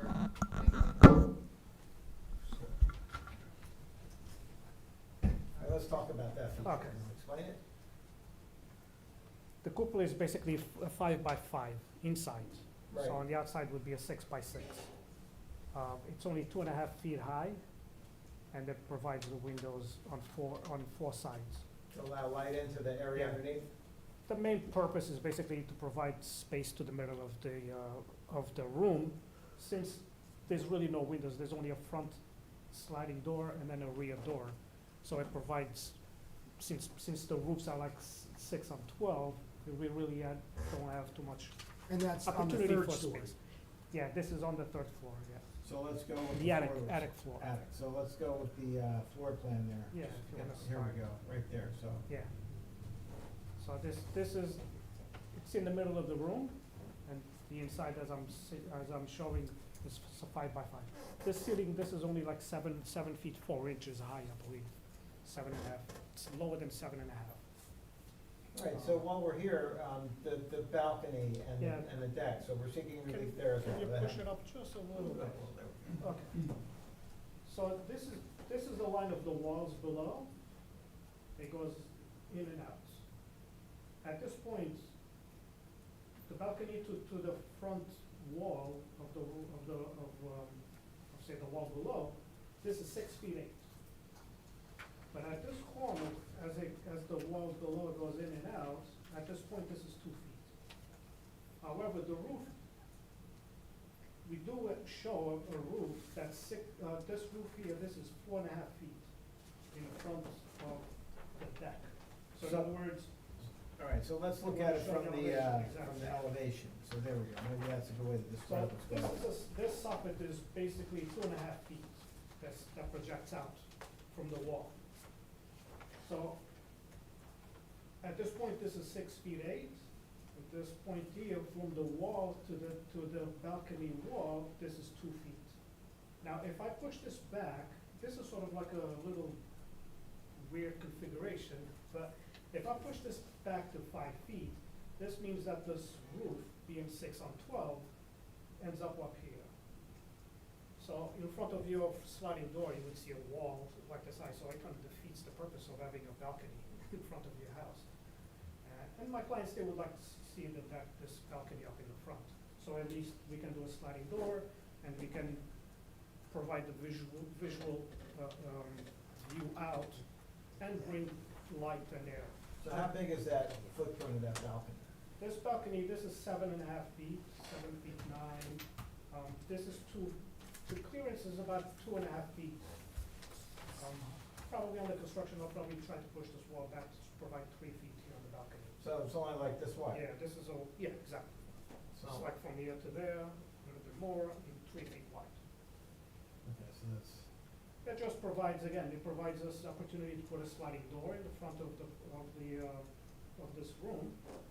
And at the same time, we just want a wall in front of the deck, no higher than 3 feet, 3.5 feet, so I can put a railing on it at 42 inches. And again, this is all because of this code of the 6 on 12 roofs that kind of like pushes up too high, that's all. all right, so let's talk about the space up there. So up there, there's, the elevator goes up, but do we have a bathroom or enough room for a bedroom up there? What is that space? You know, Well- what's the usable space in the floor plan there? We're just showing as a storage room. just as some kind of a usage. This But it is kind- habitable, someone could put a desk up there, do Yeah, work. it could be an office, it could be, yeah, exactly. It could be some kind of a playroom up there for kids to play up on the roof. Roof, sorry. Okay, then. Are we not supposed to let him do that? I don't know. I didn't know that. So, all right, so let's go through the rest of the floor plan with the bedrooms. I guess we'll work now from the top. No, up down, all right, on the third floor then, or second floor, this would be 3 bedrooms. We come up by the staircase. We have 2 rooms facing the front of the property. These rooms are like 12 by 11, 12 by 10. They're not gigantic bedrooms. Right, these are not big rooms. There's a bathroom in between, laundry room, and the master bedroom in the back of the master bath, and walk-in closet. And of course, it has the elevator and the steps, right? Yeah, just, and there's a number of ins and outs, back in the rear, back in the front. All right, so let's take a look at the main living floor. Main floor, again, elevator comes up, staircase that goes down to the ground, front door. We have a living room facing the front, family room, bathroom, mechanical room, and then a kitchen facing the back, and a dining room on the side, facing the side street. So, you know, someone who's jaded would look at that living room and say, you could use that as a bedroom. What do you say in response to that? Well, there's no closets, for one, and any room can be a bedroom. A dining room can be a bedroom. So we're not showing a door there though, right? Right, it's an open, right. And so we have a family room, open kitchen, open dining room, opens to the, This house, this is only 35, a little bit less than 35 feet wide by 45 feet deep. And then once you do the cutouts and all, I mean, it cuts down the square footage. This is not a large house. 35 feet wide. So let's look at the ground floor footprint with the garage. What do you get for garage and storage? We have a 2-car garage, entrance to Baltimore. Has an entrance, a foyer, L-shaped staircase that goes to the second floor, and then a storage room in the back. There's access, the elevator provides access to above, over floors, and has a sliding door that goes on to the rear. Alright, so, there's a good amount of storage in the back, and you could also maybe put a Yeah. table tennis down there or something like that. You could use it recreationally for semi-out, Yeah. out here, because it's below the flood elevation. Correct. All right, I think those are all the questions I have for the architect. I don't know if the board has any questions? 2 questions. Let's start at the cupola.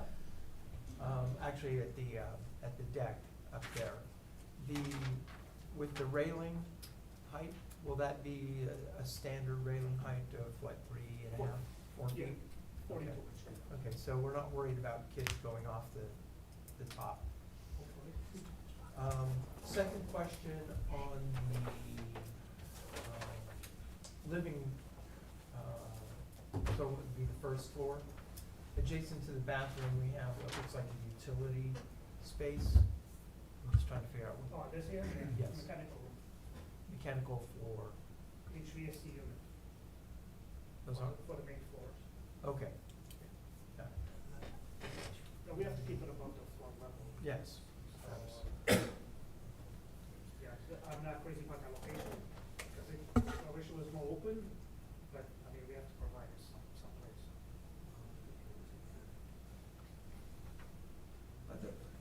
Okay, never mind.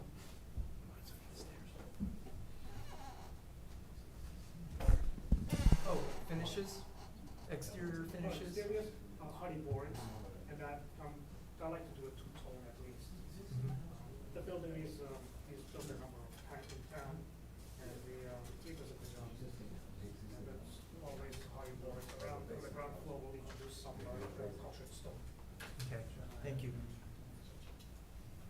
Can you go over the ceiling heights in the third floor? Yeah, it's 7 foot. 7 4. Right, I was on the, yeah, 7 feet 8 in the attic. but the 7'8", you go back, What are you looking for? yeah, Yeah, the attic, I'm sorry. I could put sharper plans up if you give me a second, unless you want me to put cleaner plans up? no, no,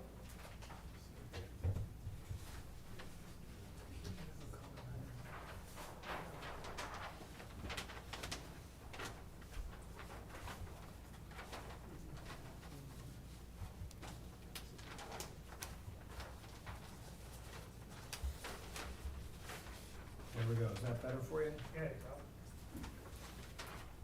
The 7'8" will only be a small area in the middle. This still has sloped ceilings on here. These side walls, they're 6'3" on the left side.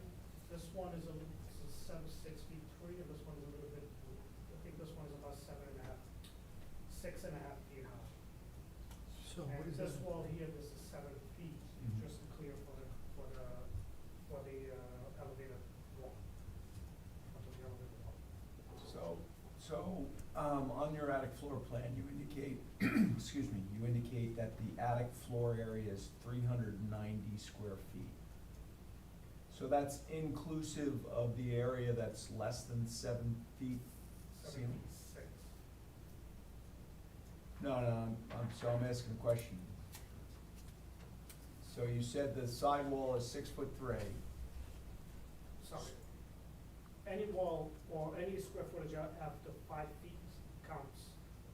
Okay, all right, that's great. So you use the building code requirement, which is greater than 5 feet. That's how we get the 390 square foot area. Correct. Okay. Then the zoning code says 7 feet to create a habitable space, so regardless, the half-story meets the half-story definition, it's a half-story. But from the zoning point of view, it's actually less than that. As the architect testified, the sidewall at 6'3", is a limited height.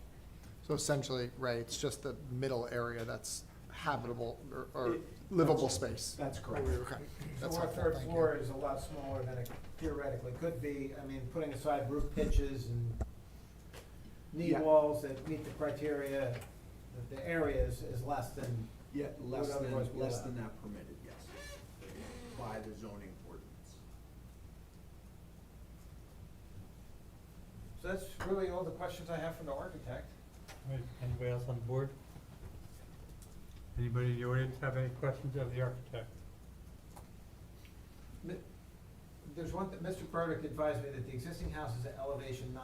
I think that's right on the border of compliance, but I don't think that's FEMA compliant. It has a basement. Well, so the flood elevation is 9, so it's complying with the base flood elevation, but not with the design flood elevation. And as you say, if it has a basement, then it's certainly not compliant. Basement, right, yeah, so. Yes.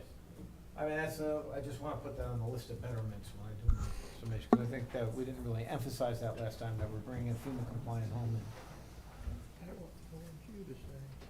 You good? Ben, you good? All good. Do you want to summarize? I do, thank you.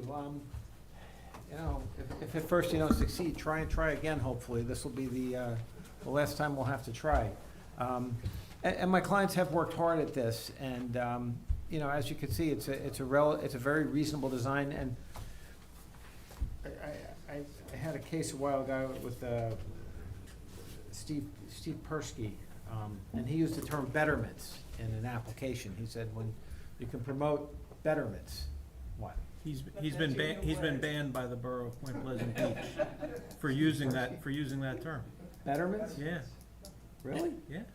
No. No, well, they might let him back in. Well, you were just quoting, you weren't saying, so you're good. Just feel like when you get a new word, that's all. Betterments, all right. Look that up. Improvements. We're more into compliance, so we're replacing a house that's non-FEMA compliant, that's way over on the steps go over the property line. We have a very small setback. It's not as aesthetically nice as the house that we're proposing. We're improving the setbacks, we're improving the building coverage, we're improving the impervious coverage. And we're making a FEMA-compliant house and also a new modern house. We're hopeful that the board sees the merits of this application and approves it. Thank you. All right. Do we get a motion to close for deliberation? So moved? Second. All in favor? Mr. Davis? Yeah. Okay. Wow, have we seen a lot of this house.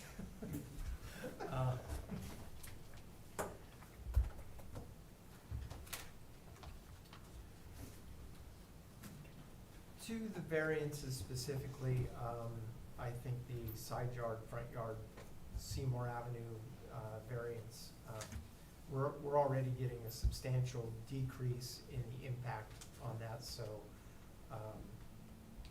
I think that's straightforward and quite honestly, a little bit more of a benefit to site triangles. With respect to the roof balcony and the footage setback from the roof line, 2.5 feet is, literally only half of what is the requirement. That's kind of substantial, but it quite frankly is a very small balcony, and I don't see this as a house with like a party vibe being designed into it where there's going to be 20 people standing out there. With respect to Mr. Burdick's testimony, I definitely think the criteria for the hardship has been met. And with the improved safety, improved flood compliance, certainly the C2 has been met. We are meeting the parking criteria on the supposed approval of a change in curb cut. We have testimony about the finishes as being a hardy board, which will be a nice, high-quality design. So I think we've seen some substantial improvements to what we had once denied. Yeah, I'm in agreement with virtually everything that Mr. Davis just said. We have an attractive FEMA-compliant house. Setbacks are improved, coverage improved. There's still that curb cut on Baltimore as opposed to Seymour, which is a busier road, but in view of all these other improvements, I am willing to accept that. It'll be a little inconvenient maybe for the family to be pulling in and out onto Baltimore, but I think that's a really minor point. So I tend in favor of this application. Mr. McGee? Yeah, thanks. I don't think I'm going to reiterate what my two colleagues said. I'm in agreement with them. And I'm inclined to vote in favor of the application. I think that we are maxing out the space to a point where I'm not in love with, I do like the design, I think it's a beautiful house, I'm not in love with the third-story balcony. I just think, again, yes, the house may not be designed for a party house right now, but again, houses will sell and new owners will come, and that could be an issue down the road. I think that that's something that, again, will not be, in the near future, but again, as that house turns over, is that going to be an issue, and is that gonna be a safety issue? So I do have concern about the balcony in the third story becoming, a safety concern down the road. But that is something that I don't think should hold up the entire application. I think a lot of the good outweighs the bad in this. So I am on the fence, and I'd love to hear what my colleagues have to say. Mr.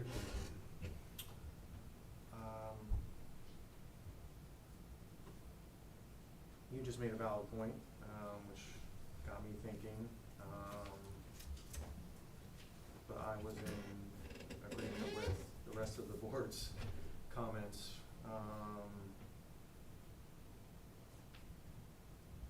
Yeah, that's all I got right now.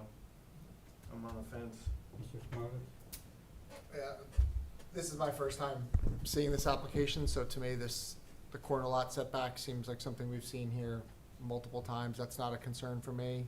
I think the architectural design of the third floor makes sense. It's small for that balcony, doesn't seem like it's gonna be, a real issue for concern for me, and I think it makes architectural design. In my mind, the criteria for the hardships have been met, and I don't see an issue for me, not supporting this application right now. All right, so I believe that the benefits way outweigh any detriment here. Once again, it's a corner lot. They have improved on what was there. It's always been a corner lot, that's improved. We're gonna get FEMA compliance, which is great. And in regards to the balcony, I think it's an aesthetic piece. I really don't, it's 2.5 feet. They're not, you can't even have a table out there and have a cup of coffee. I think it's more of an aesthetic, open to sit in front of it, look out, whatever, you're gonna look out the street. You gotta go to the attic to look out, so I think it's more aesthetically pleasing for the architecture of the house. And that's all I have. Again, motion to close deliberation. So moved. Second. All in favor? Aye. Then we have any? No. Yeah, we're slipping. Get a motion to approve or deny application. Make a motion to approve. All right, I'll second it. Motion by Mr. McGee, second by Ms. McFadden to approve application 2026-17 of Foreshore Builders, 209 Baltimore Avenue. Secretary Davis? Yes. Ms. McFadden? Yes. Mr. McGee? Yes. Mr. Neal? Yes. Mr. Clayton? Yes. Mr. Smonovich? Yes. Yes. Vice Chair Reynolds? Yes. Yes. Application approved. Time's a charm, huh? Yay, thank you. Thank you. Next application. Good luck. That was Steve Nemeth, not Steve Persky, by the way. Not a both. He works in the Persky Law Firm. Just don't use the word betterment anymore. I put this for the first I'm gonna do it next application. You know? Yours is good. Better. As long as nobody walks through that door, man. All right. Come back and pull this up.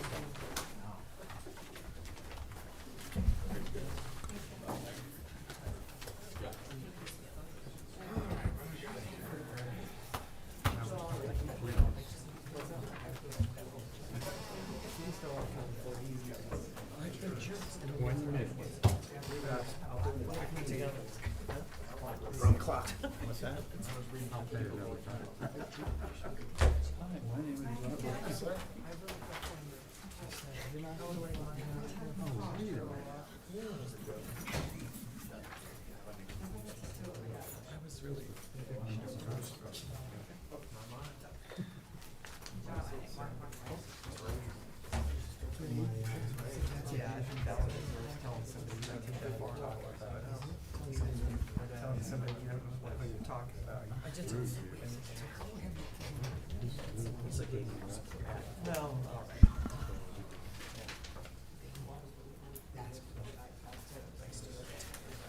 May I proceed, Mr. Chairman? Everybody ready? Yes, sir. So, John Jackson, on behalf of Mauricio Calero, who's got to be one of the most patient, kindest, humblest clients I've had in quite some time. And he's here tonight, and this is also one of those applications that I just... So, what we have is we have a house on 307 Chicago Avenue. There's the front elevation. There it is from the air. And my client has it's not even a detached garage. It's attached to the house by way of a true foundation and a roof. In my view, this is part of the house. But the zoning officer said this is a cabana, not a part of the house, even though it's attached by a roof and a walkway. And my client said, just go for the variance, so don't argue. So here we have an image on page 4 of the garage. You know, as you can see, it really is attached by a breezeway. That's not a pretextual breezeway, and that's how it appeared on the right when it was a garage. The driveway could go back there, and that's what it looks like now with the sliding glass doors. So he's using it as a pool house, and you know, I guess technically under Point Pleasant Beach's ordinance, it's not a garage because you can't get a car back there. That's the criteria in the ordinance. But I still think it's still an accessory to the house itself because it is structurally attached to the house. The view, and I took some historic aerial photographs to show that this garage has been there, you know, since 1979. I think the picture, and you know, you have to really look at these photos, but in 1972, it's not there. In 1979, you see this dark area where my arrow is, and the pool's there, the house is there. The garage throws a shadow. You can see it a lot more clearly in 1986. You can see it in 2002 right there. That's a great image of it right there. 2023 and so on. So we're not adding anything new here. It's a building that's right by the pool, and what my client would like to do is just, like anybody else would, open it up, so in the back you can use it in connection with the pool, because he really doesn't want to use it in connection with the house. And if you look at the plot plan, there's an asphalt driveway, there's sufficient parking, Mr. Burdick will testify to that. And just based on the configuration that he has for his family and his usage, he just wants it to be kind of a man cave. It's really that simple. No, it's not. Never is. So that's the case, and Mr. Burdick, if he could be sworn. Do you swear affirm testimony to give before this board will be the truth, the whole truth, nothing but the truth? I do, Robert Burdick, professional engineer and professional planner. I'm not sure what I've done before this board or not. But then again, I'm getting old, so. Okay, primarily, again, as John said, this project is, the structure is actually a finished garage, even with the, go back to the, survey. So, Mr. Burdick, can I short circuit your testimony for a minute?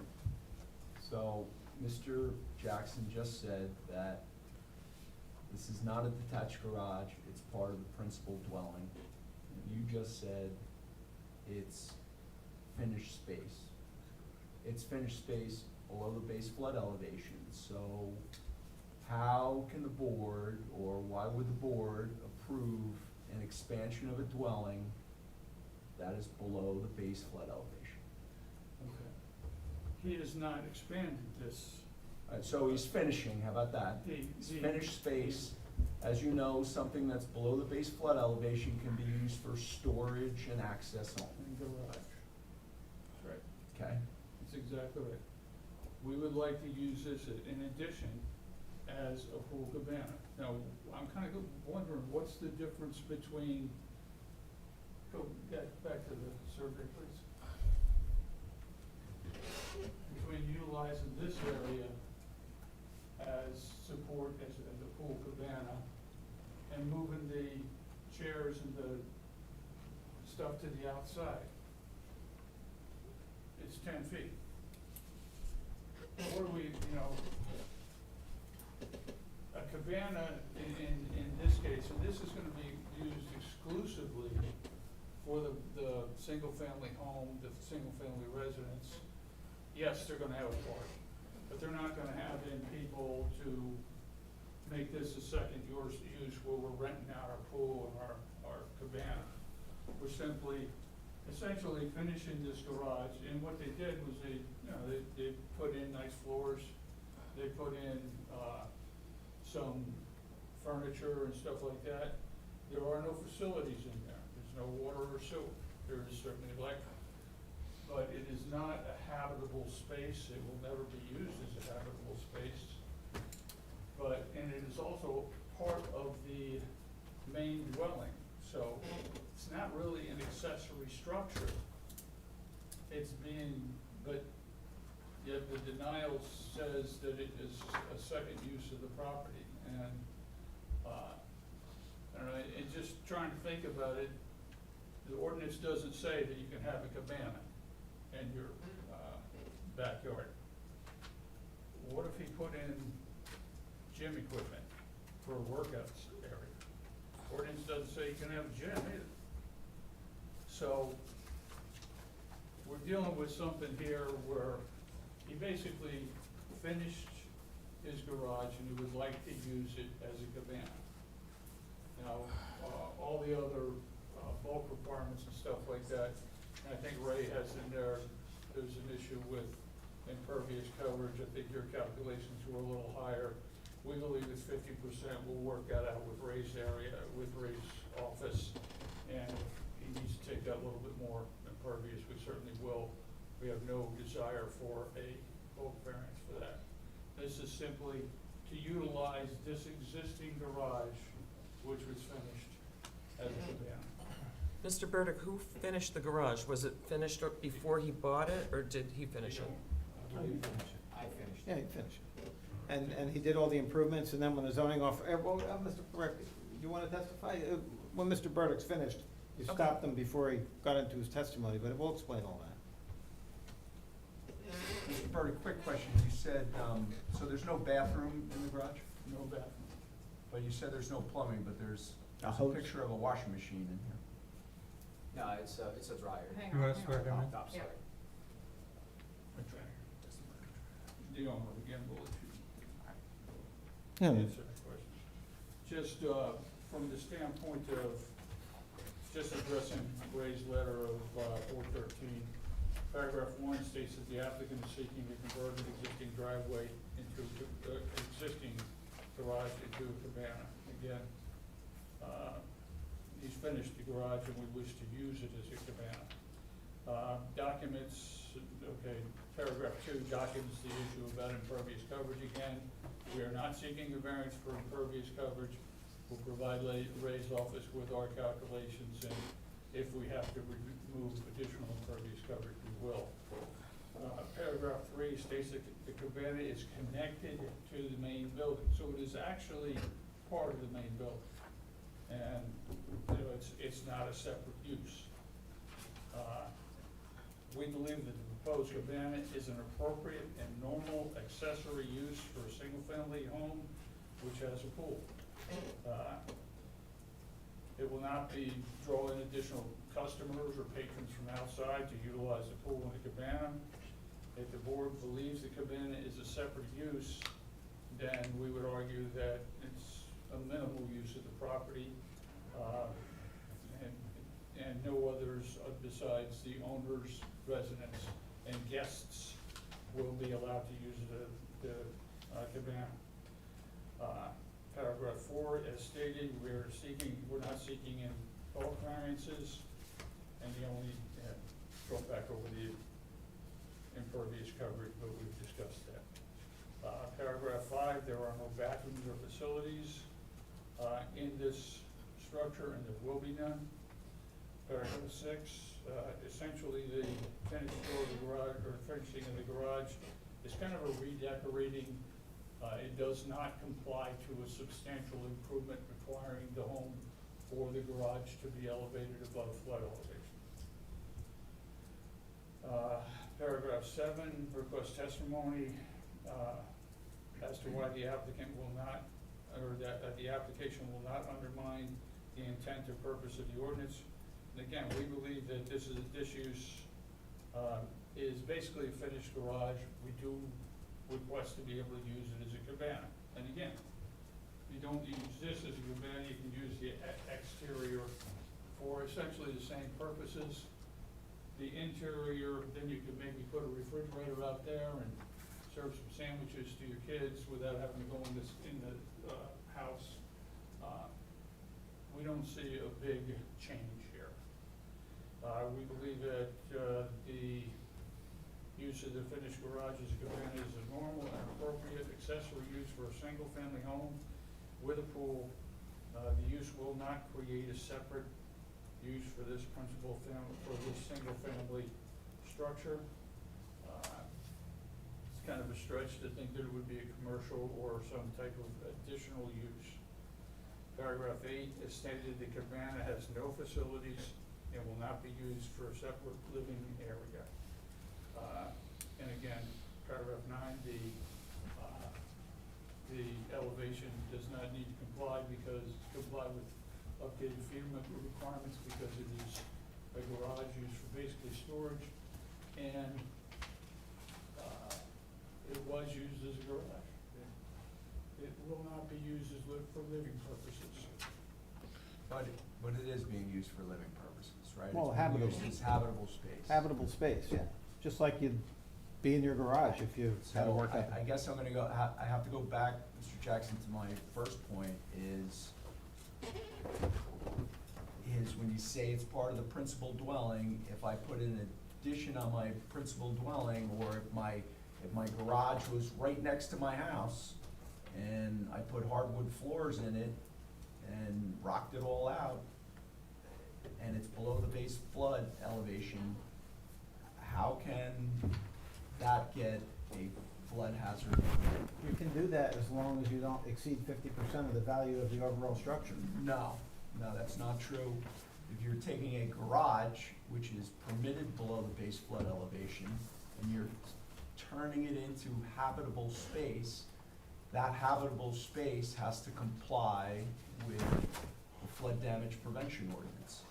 So it's not a matter of, it's only triggered, it's not a matter of, in New Jersey, FEMA has a different regulation, but in New Jersey, you can't put an addition on your house and say, it's not a substantial improvement, therefore I can put my addition at the same elevation as my existing first floor, because it's not a substantial improvement. That's actually what the FEMA regulation says. Yeah, but In the we're not state of putting New the- Jersey, it says that any addition has to comply with the flood elevation requirements.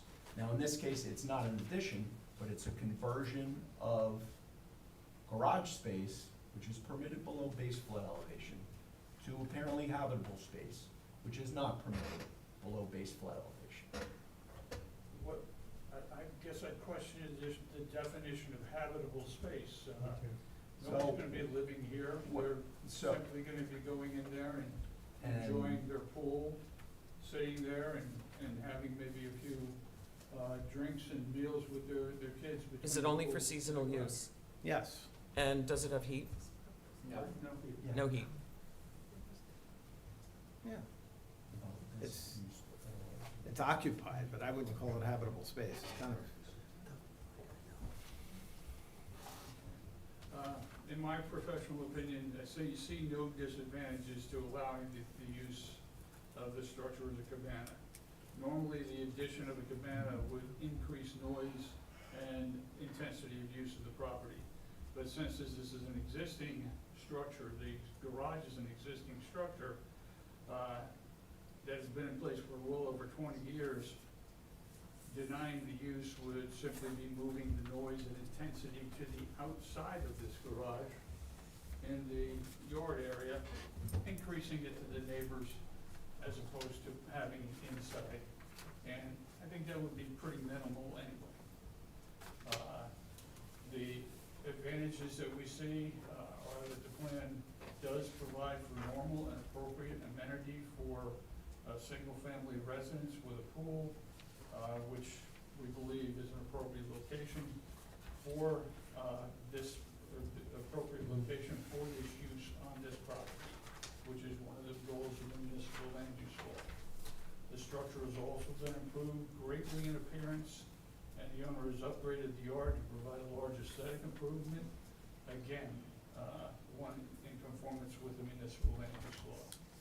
I don't believe the cabana will be deleterious or provide a negative effect on surrounding properties or the neighborhood. And once again, we believe the cabana is not really a separate use, it's an accessory use to this single-family home. But it is a beneficial, normal, and appropriate accessory use for the property. I believe the plan complies with the municipal land use law as described. I believe that the plan also complies with the master plan by giving a residential amenity to a residential property. And I also believe that the advantages of allowing the deviations far outweigh the disadvantages, and that the board can grant the approval without substantial detriment to the zoning ordinance, master plan, or the public at large. So I have a couple questions for my client if there's no questions for the engineer. Any questions? I don't, but I have a question for, Ben. Yeah. Say this is denied and now this person's left with part of their home, right, the garage, like, what's to say what stops him from calling it a garage, putting in a refrigerator, cause I got a fridge in my garage, and, right, you know, I open up the garage door, I have beers with my friends right there, and calling it a garage and continuing to do the same exact thing. What is to stop him from that? Don't know, other than the fact that a garage is a garage and it can't be finished and utilized as a cabana, or whether there's a refrigerator in the garage or not, whether you sit in there and have a beer, but This a is my garage garage. is, a garage is a garage, and it's It's been a garage. and it's storage only for the purpose, the primary purpose of storage of vehicles and household items. So he can That's- store, that's so what he a can store garage his is. chairs in there, and guess what, when his feet are tired, he can sit down in it, in his chair, and. You could run a commercial operation out of a single-family home, that doesn't make it legal. Stop it, I see what you're saying. So, he's gonna illegally drink beers in his garage. I'm gonna take my TV down. Marcia, you want to I had a copy? couple of questions for Mr. Burdick, though, just tangential to this. If you look at page 5 of the PowerPoint, the survey, or the plot plan.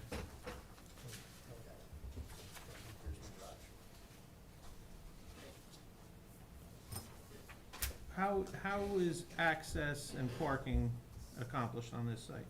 Parking is within the parking lot here, I'm sorry, the parking driveway here is about 64 feet, giving you 3.5 parking spaces, which is adequate for a single family. What's the width of that to the property line? Because that's where because I see there's a concrete curb that kind of comes in. I believe it's 9 to 10 feet. And the driveway easement that's on the adjoining property, I'm assuming historically that was to actually access the garage for the parking of vehicles? Probably before, yes. And I'm assuming where that grass is currently, as shown in the picture, it used to be driveway to the garage? That's correct, back in, go back, John. Go back up to, Where, here? no, go back to the plot money, The plot plan, okay. right there. The garage was likely accessed in this, to this, area here.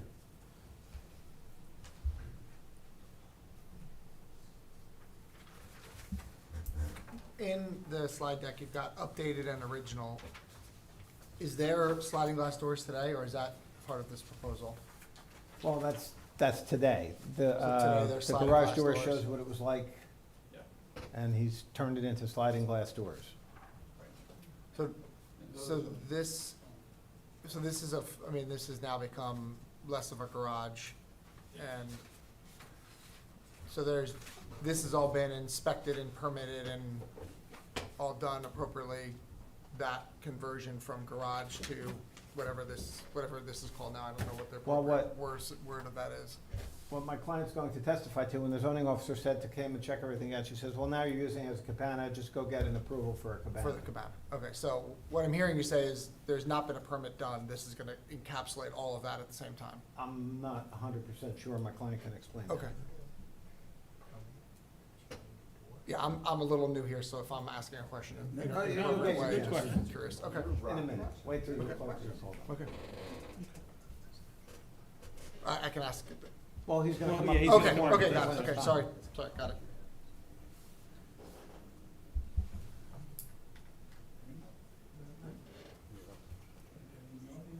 No one in the audience.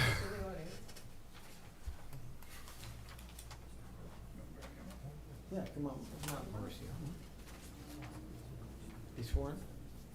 You swear affirm a testimony you give before this board will be the truth, the whole truth, nothing but the truth. Have a seat. Mauricio, could you please tell the board how we got here? You know, how long have you owned the house? Do you live there? What do you do with it? How did you improve it? Just tell us the story. So we bought the house last year, and we saw the potential for the house. It's a beautiful house, but it was dated. So we did substantial renovations throughout the house. One of the things that we saw is that it had like a huge driveway that was not really well utilized. And so we, as part of the renovations, wanted to do that. So we got all the proper permits and everything was inspected and validated. I believe in, and I may be wrong on this to your question, Ryan, that we got permits to put sheetrock on the garage and paint and just try to make it look better because it was in really bad shape. So we changed the windows and we kept the garage door up to a point. So we were under the impression that as long as we had the garage door, it remained a garage and we could have like storage or like a few chairs and whatnot. When we bought the house, it already had a dryer. It's not a washing machine, it's a dryer, and a refrigerator. So we left those there. Was that back window that's in the picture up there then, or did you put that in? There was a window. It's just a new window. Okay. But it was the same window. Kind of opens up to the pool, kind of like a counter or a bar. Yeah. Okay. But, I mean, it had like a similar size window.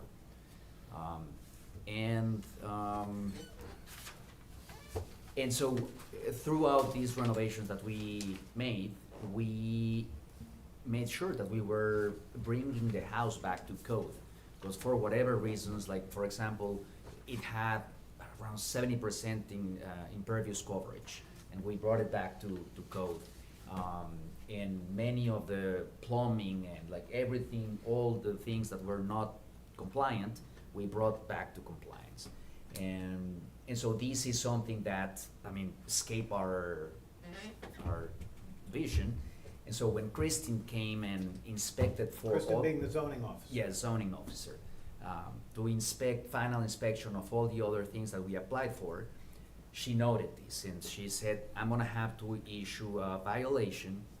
So you're gonna apply for a zoning permit to convert this into a cabana, which I'm going to deny, and then you're gonna apply for a variance. And she said, like, don't worry, like it's okay. And I mean, that's what she said.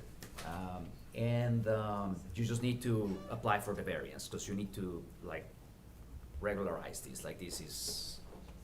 Yeah. So how do you intend to use this?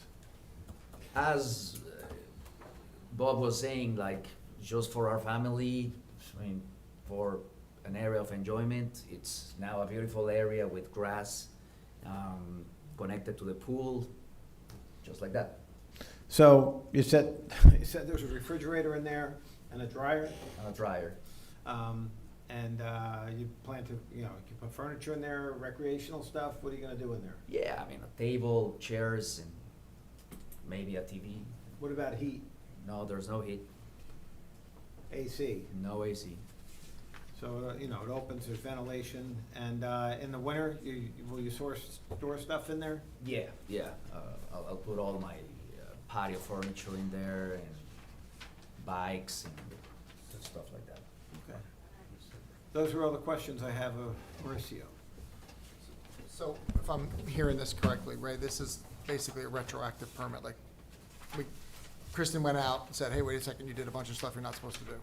And now we're seeking for forgiveness for, or whatever that right word is. Forgiveness. Okay. That's our official term. The official term, got it, okay. Not to be confused with betterment. Right, I don't wanna say that one. Was the pool and patio already there when you bought it, or was that part of the renovations you did? So the pool was in there, but we removed substantial impervious coverage, and we just put new pavers around the pool.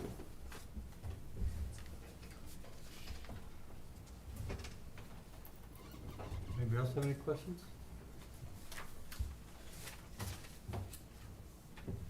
Anybody in here? I have a question. On the photo that's in the middle, the fence to the side of the pool, that doesn't show on the survey, so I'm assuming that was new as part of the renovation? This fence, Yeah, this one here, yeah. What's it enclosing on the other side? it's just the pool equipment. A little, And it was there, like, not a white new fence, but it had a wood fence just like that. so it's a visual barrier for the filter and the pump and all that stuff? Yeah. So I do have one question. The dryer's gonna remain? No, actually, we wanna get rid of the dryer and turn that into storage. Okay, 'cause my follow-up question was, is it electric or gas? No, there's electric for sure.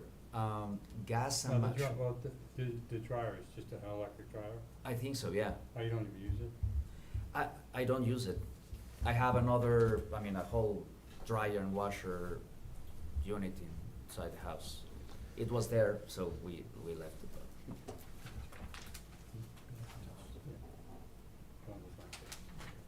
How many bedrooms are in the house? 6. So that's what, 3 parking spaces?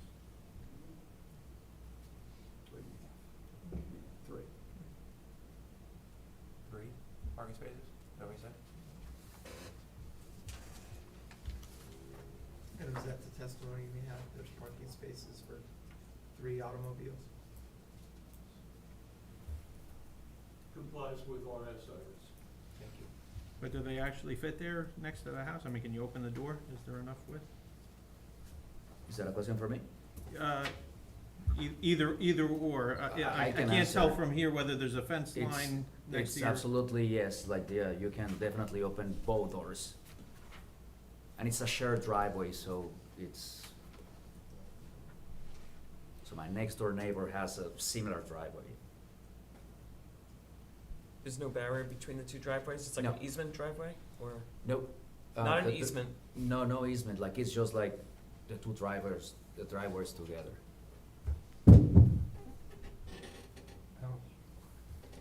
The only divider is that little planter that is actually on my property.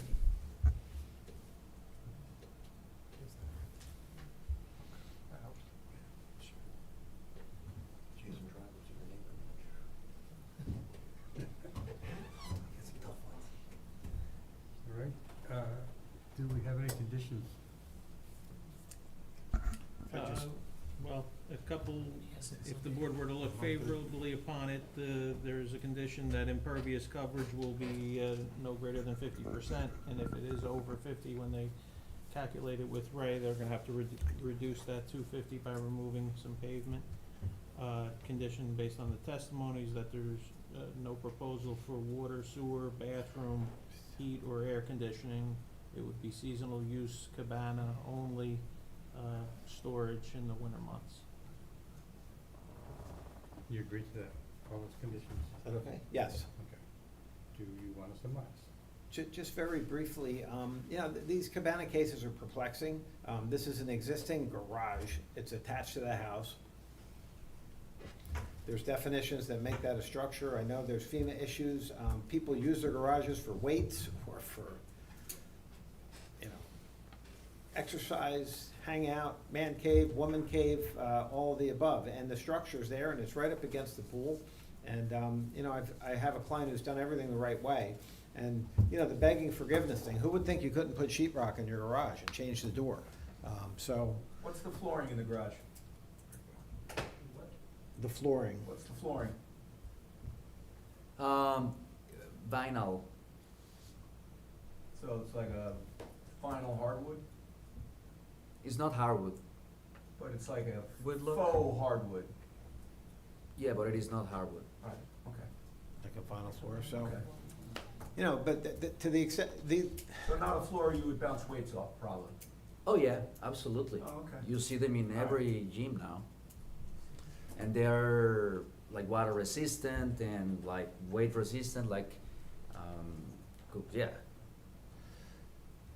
And with, you know, the building's really accessory to the pool, and it's just hard to quantify and clarify, so we're hopeful the board approves this, because it's there and it just makes a lot of sense. It's really not an unusual circumstance. Thank you. Can I get a motion to close for deliberation? Second? All in favor? Aye. Mr. Davis? And I just remind the board that this is a D variance application. So we have 7 board members present voting, 5 affirmative votes are necessary for an approval.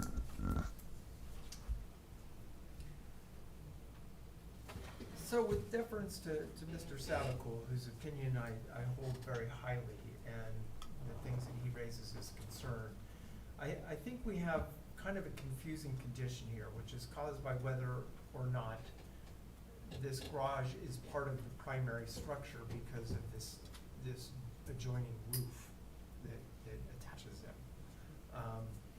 I would tend to think, and I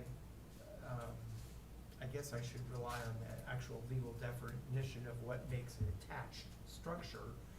I would think an attached garage is something that you step out of your house and into a garage structure that is actually physically attached by a doorway to the house, not necessarily just an overhanging roof or what we call a breezeway. That's by definition. I'm thinking back to other cabana applications that we've had where we've seen very large structures being constructed with outdoor kitchens and fireplaces and practically dance hall type things. And thinking about how this use adds to the property. It's essentially a garage that is no longer practically used as a garage. Probably hasn't been for quite a long time. So it would just be, if this were denied, it would simply just be storage. I don't see the applicant wanting to drive his car over the grass to park a car in it. So therefore, what do you use it for? And when again, thinking back on how we've looked at these cabanas, and I'm thinking, gosh darn it, where is Mr. Dixon with his cabana ordinance? It would sure make this part of our job a whole lot easier. I really don't see that there's any detriment to the zone by granting a variance for something which seems to be a very practical use, regardless of whether there is a breezeway roof that attaches a structure to the primary use of the house. So therefore, it seems to me it kind of falls into a weird area of how you see that defined. So again, in short, I just don't see that there's any detriment by granting this use. I think Mr. Davis, as usual, said it beautifully. I think I stumbled through that one pretty well. I think you did stumble through that quite well. A heck of a lot better than I would. You know, the only thing that seems to me to be making this different from a garage at this point is the vinyl floor. And it seems you're not using it as living space. It sounds like the way you're using it is the intended use of a cabana, really, for your family, seasonal use. You only have electricity in it. So I tend in favor of this application. Mr. McGee? Thanks. Yeah, this one I thought was kind of going to be a layup, but there were some kind of curveballs thrown at us. Yeah, I just don't know what else that structure would be used for. I don't think it's practical to be used as a garage as the property stands as it is.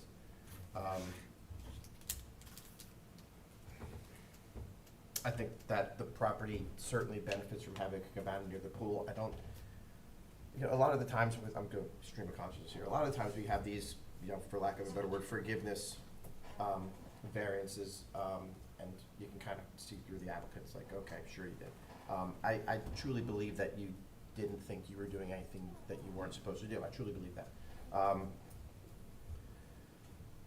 That being said, to Tom's point, I don't know how you determine something that's attached and something isn't by just a breezeway, right? Like, typically you walk out of, like you said, you walk out of your house, open a door, and you're still inside, and you go in the garage. I know that this was my house, and my wife's, and it was raining out and windy, and she needed something from the garage, and I said, it's an attached garage, what are you worried about? She goes, like, hell it is, I'm not going out there and getting wet, go outside and get whatever I need. So, yeah, it's kind of a conundrum here. I think it certainly adds to the property. I'm not sure what else it could be used for. I see the point with the vinyl, I'm assuming they're LVP floors, the luxury vinyl floors. That would make it actual, I'm gonna sit tight and listen. I have no problem with this. I think, I think this is a fine application, so I'm in favor of this, simply put. While I agree with the rest of the board's comments, just by going by the ordinance and listening to Mr. Savicol, I'm kind of in the middle right now. Yeah, we close deliberations. Well, I was hoping I was gonna get a little bit more insight, so thanks for not mentioning much here. I tend to agree with Mr. McGee that I don't know what else this would be used for, so that's right now leaning me towards approving this. But I am, weighing heavily the guidance from Mr. Savicol around the conversion of this space and being below base flood. So I think I'm gonna sit tight as well and listen to the vice chairman and see where. Mr. McGee has. Could I know the applicant stated that there's no gas in the structure. You didn't seem convinced, so I'm not. So, if the board should vote to approve, then could we make a condition that if gas exists, it be capped, and that no gas ever be allowed to be run to the structure? Yeah, we would agree to that.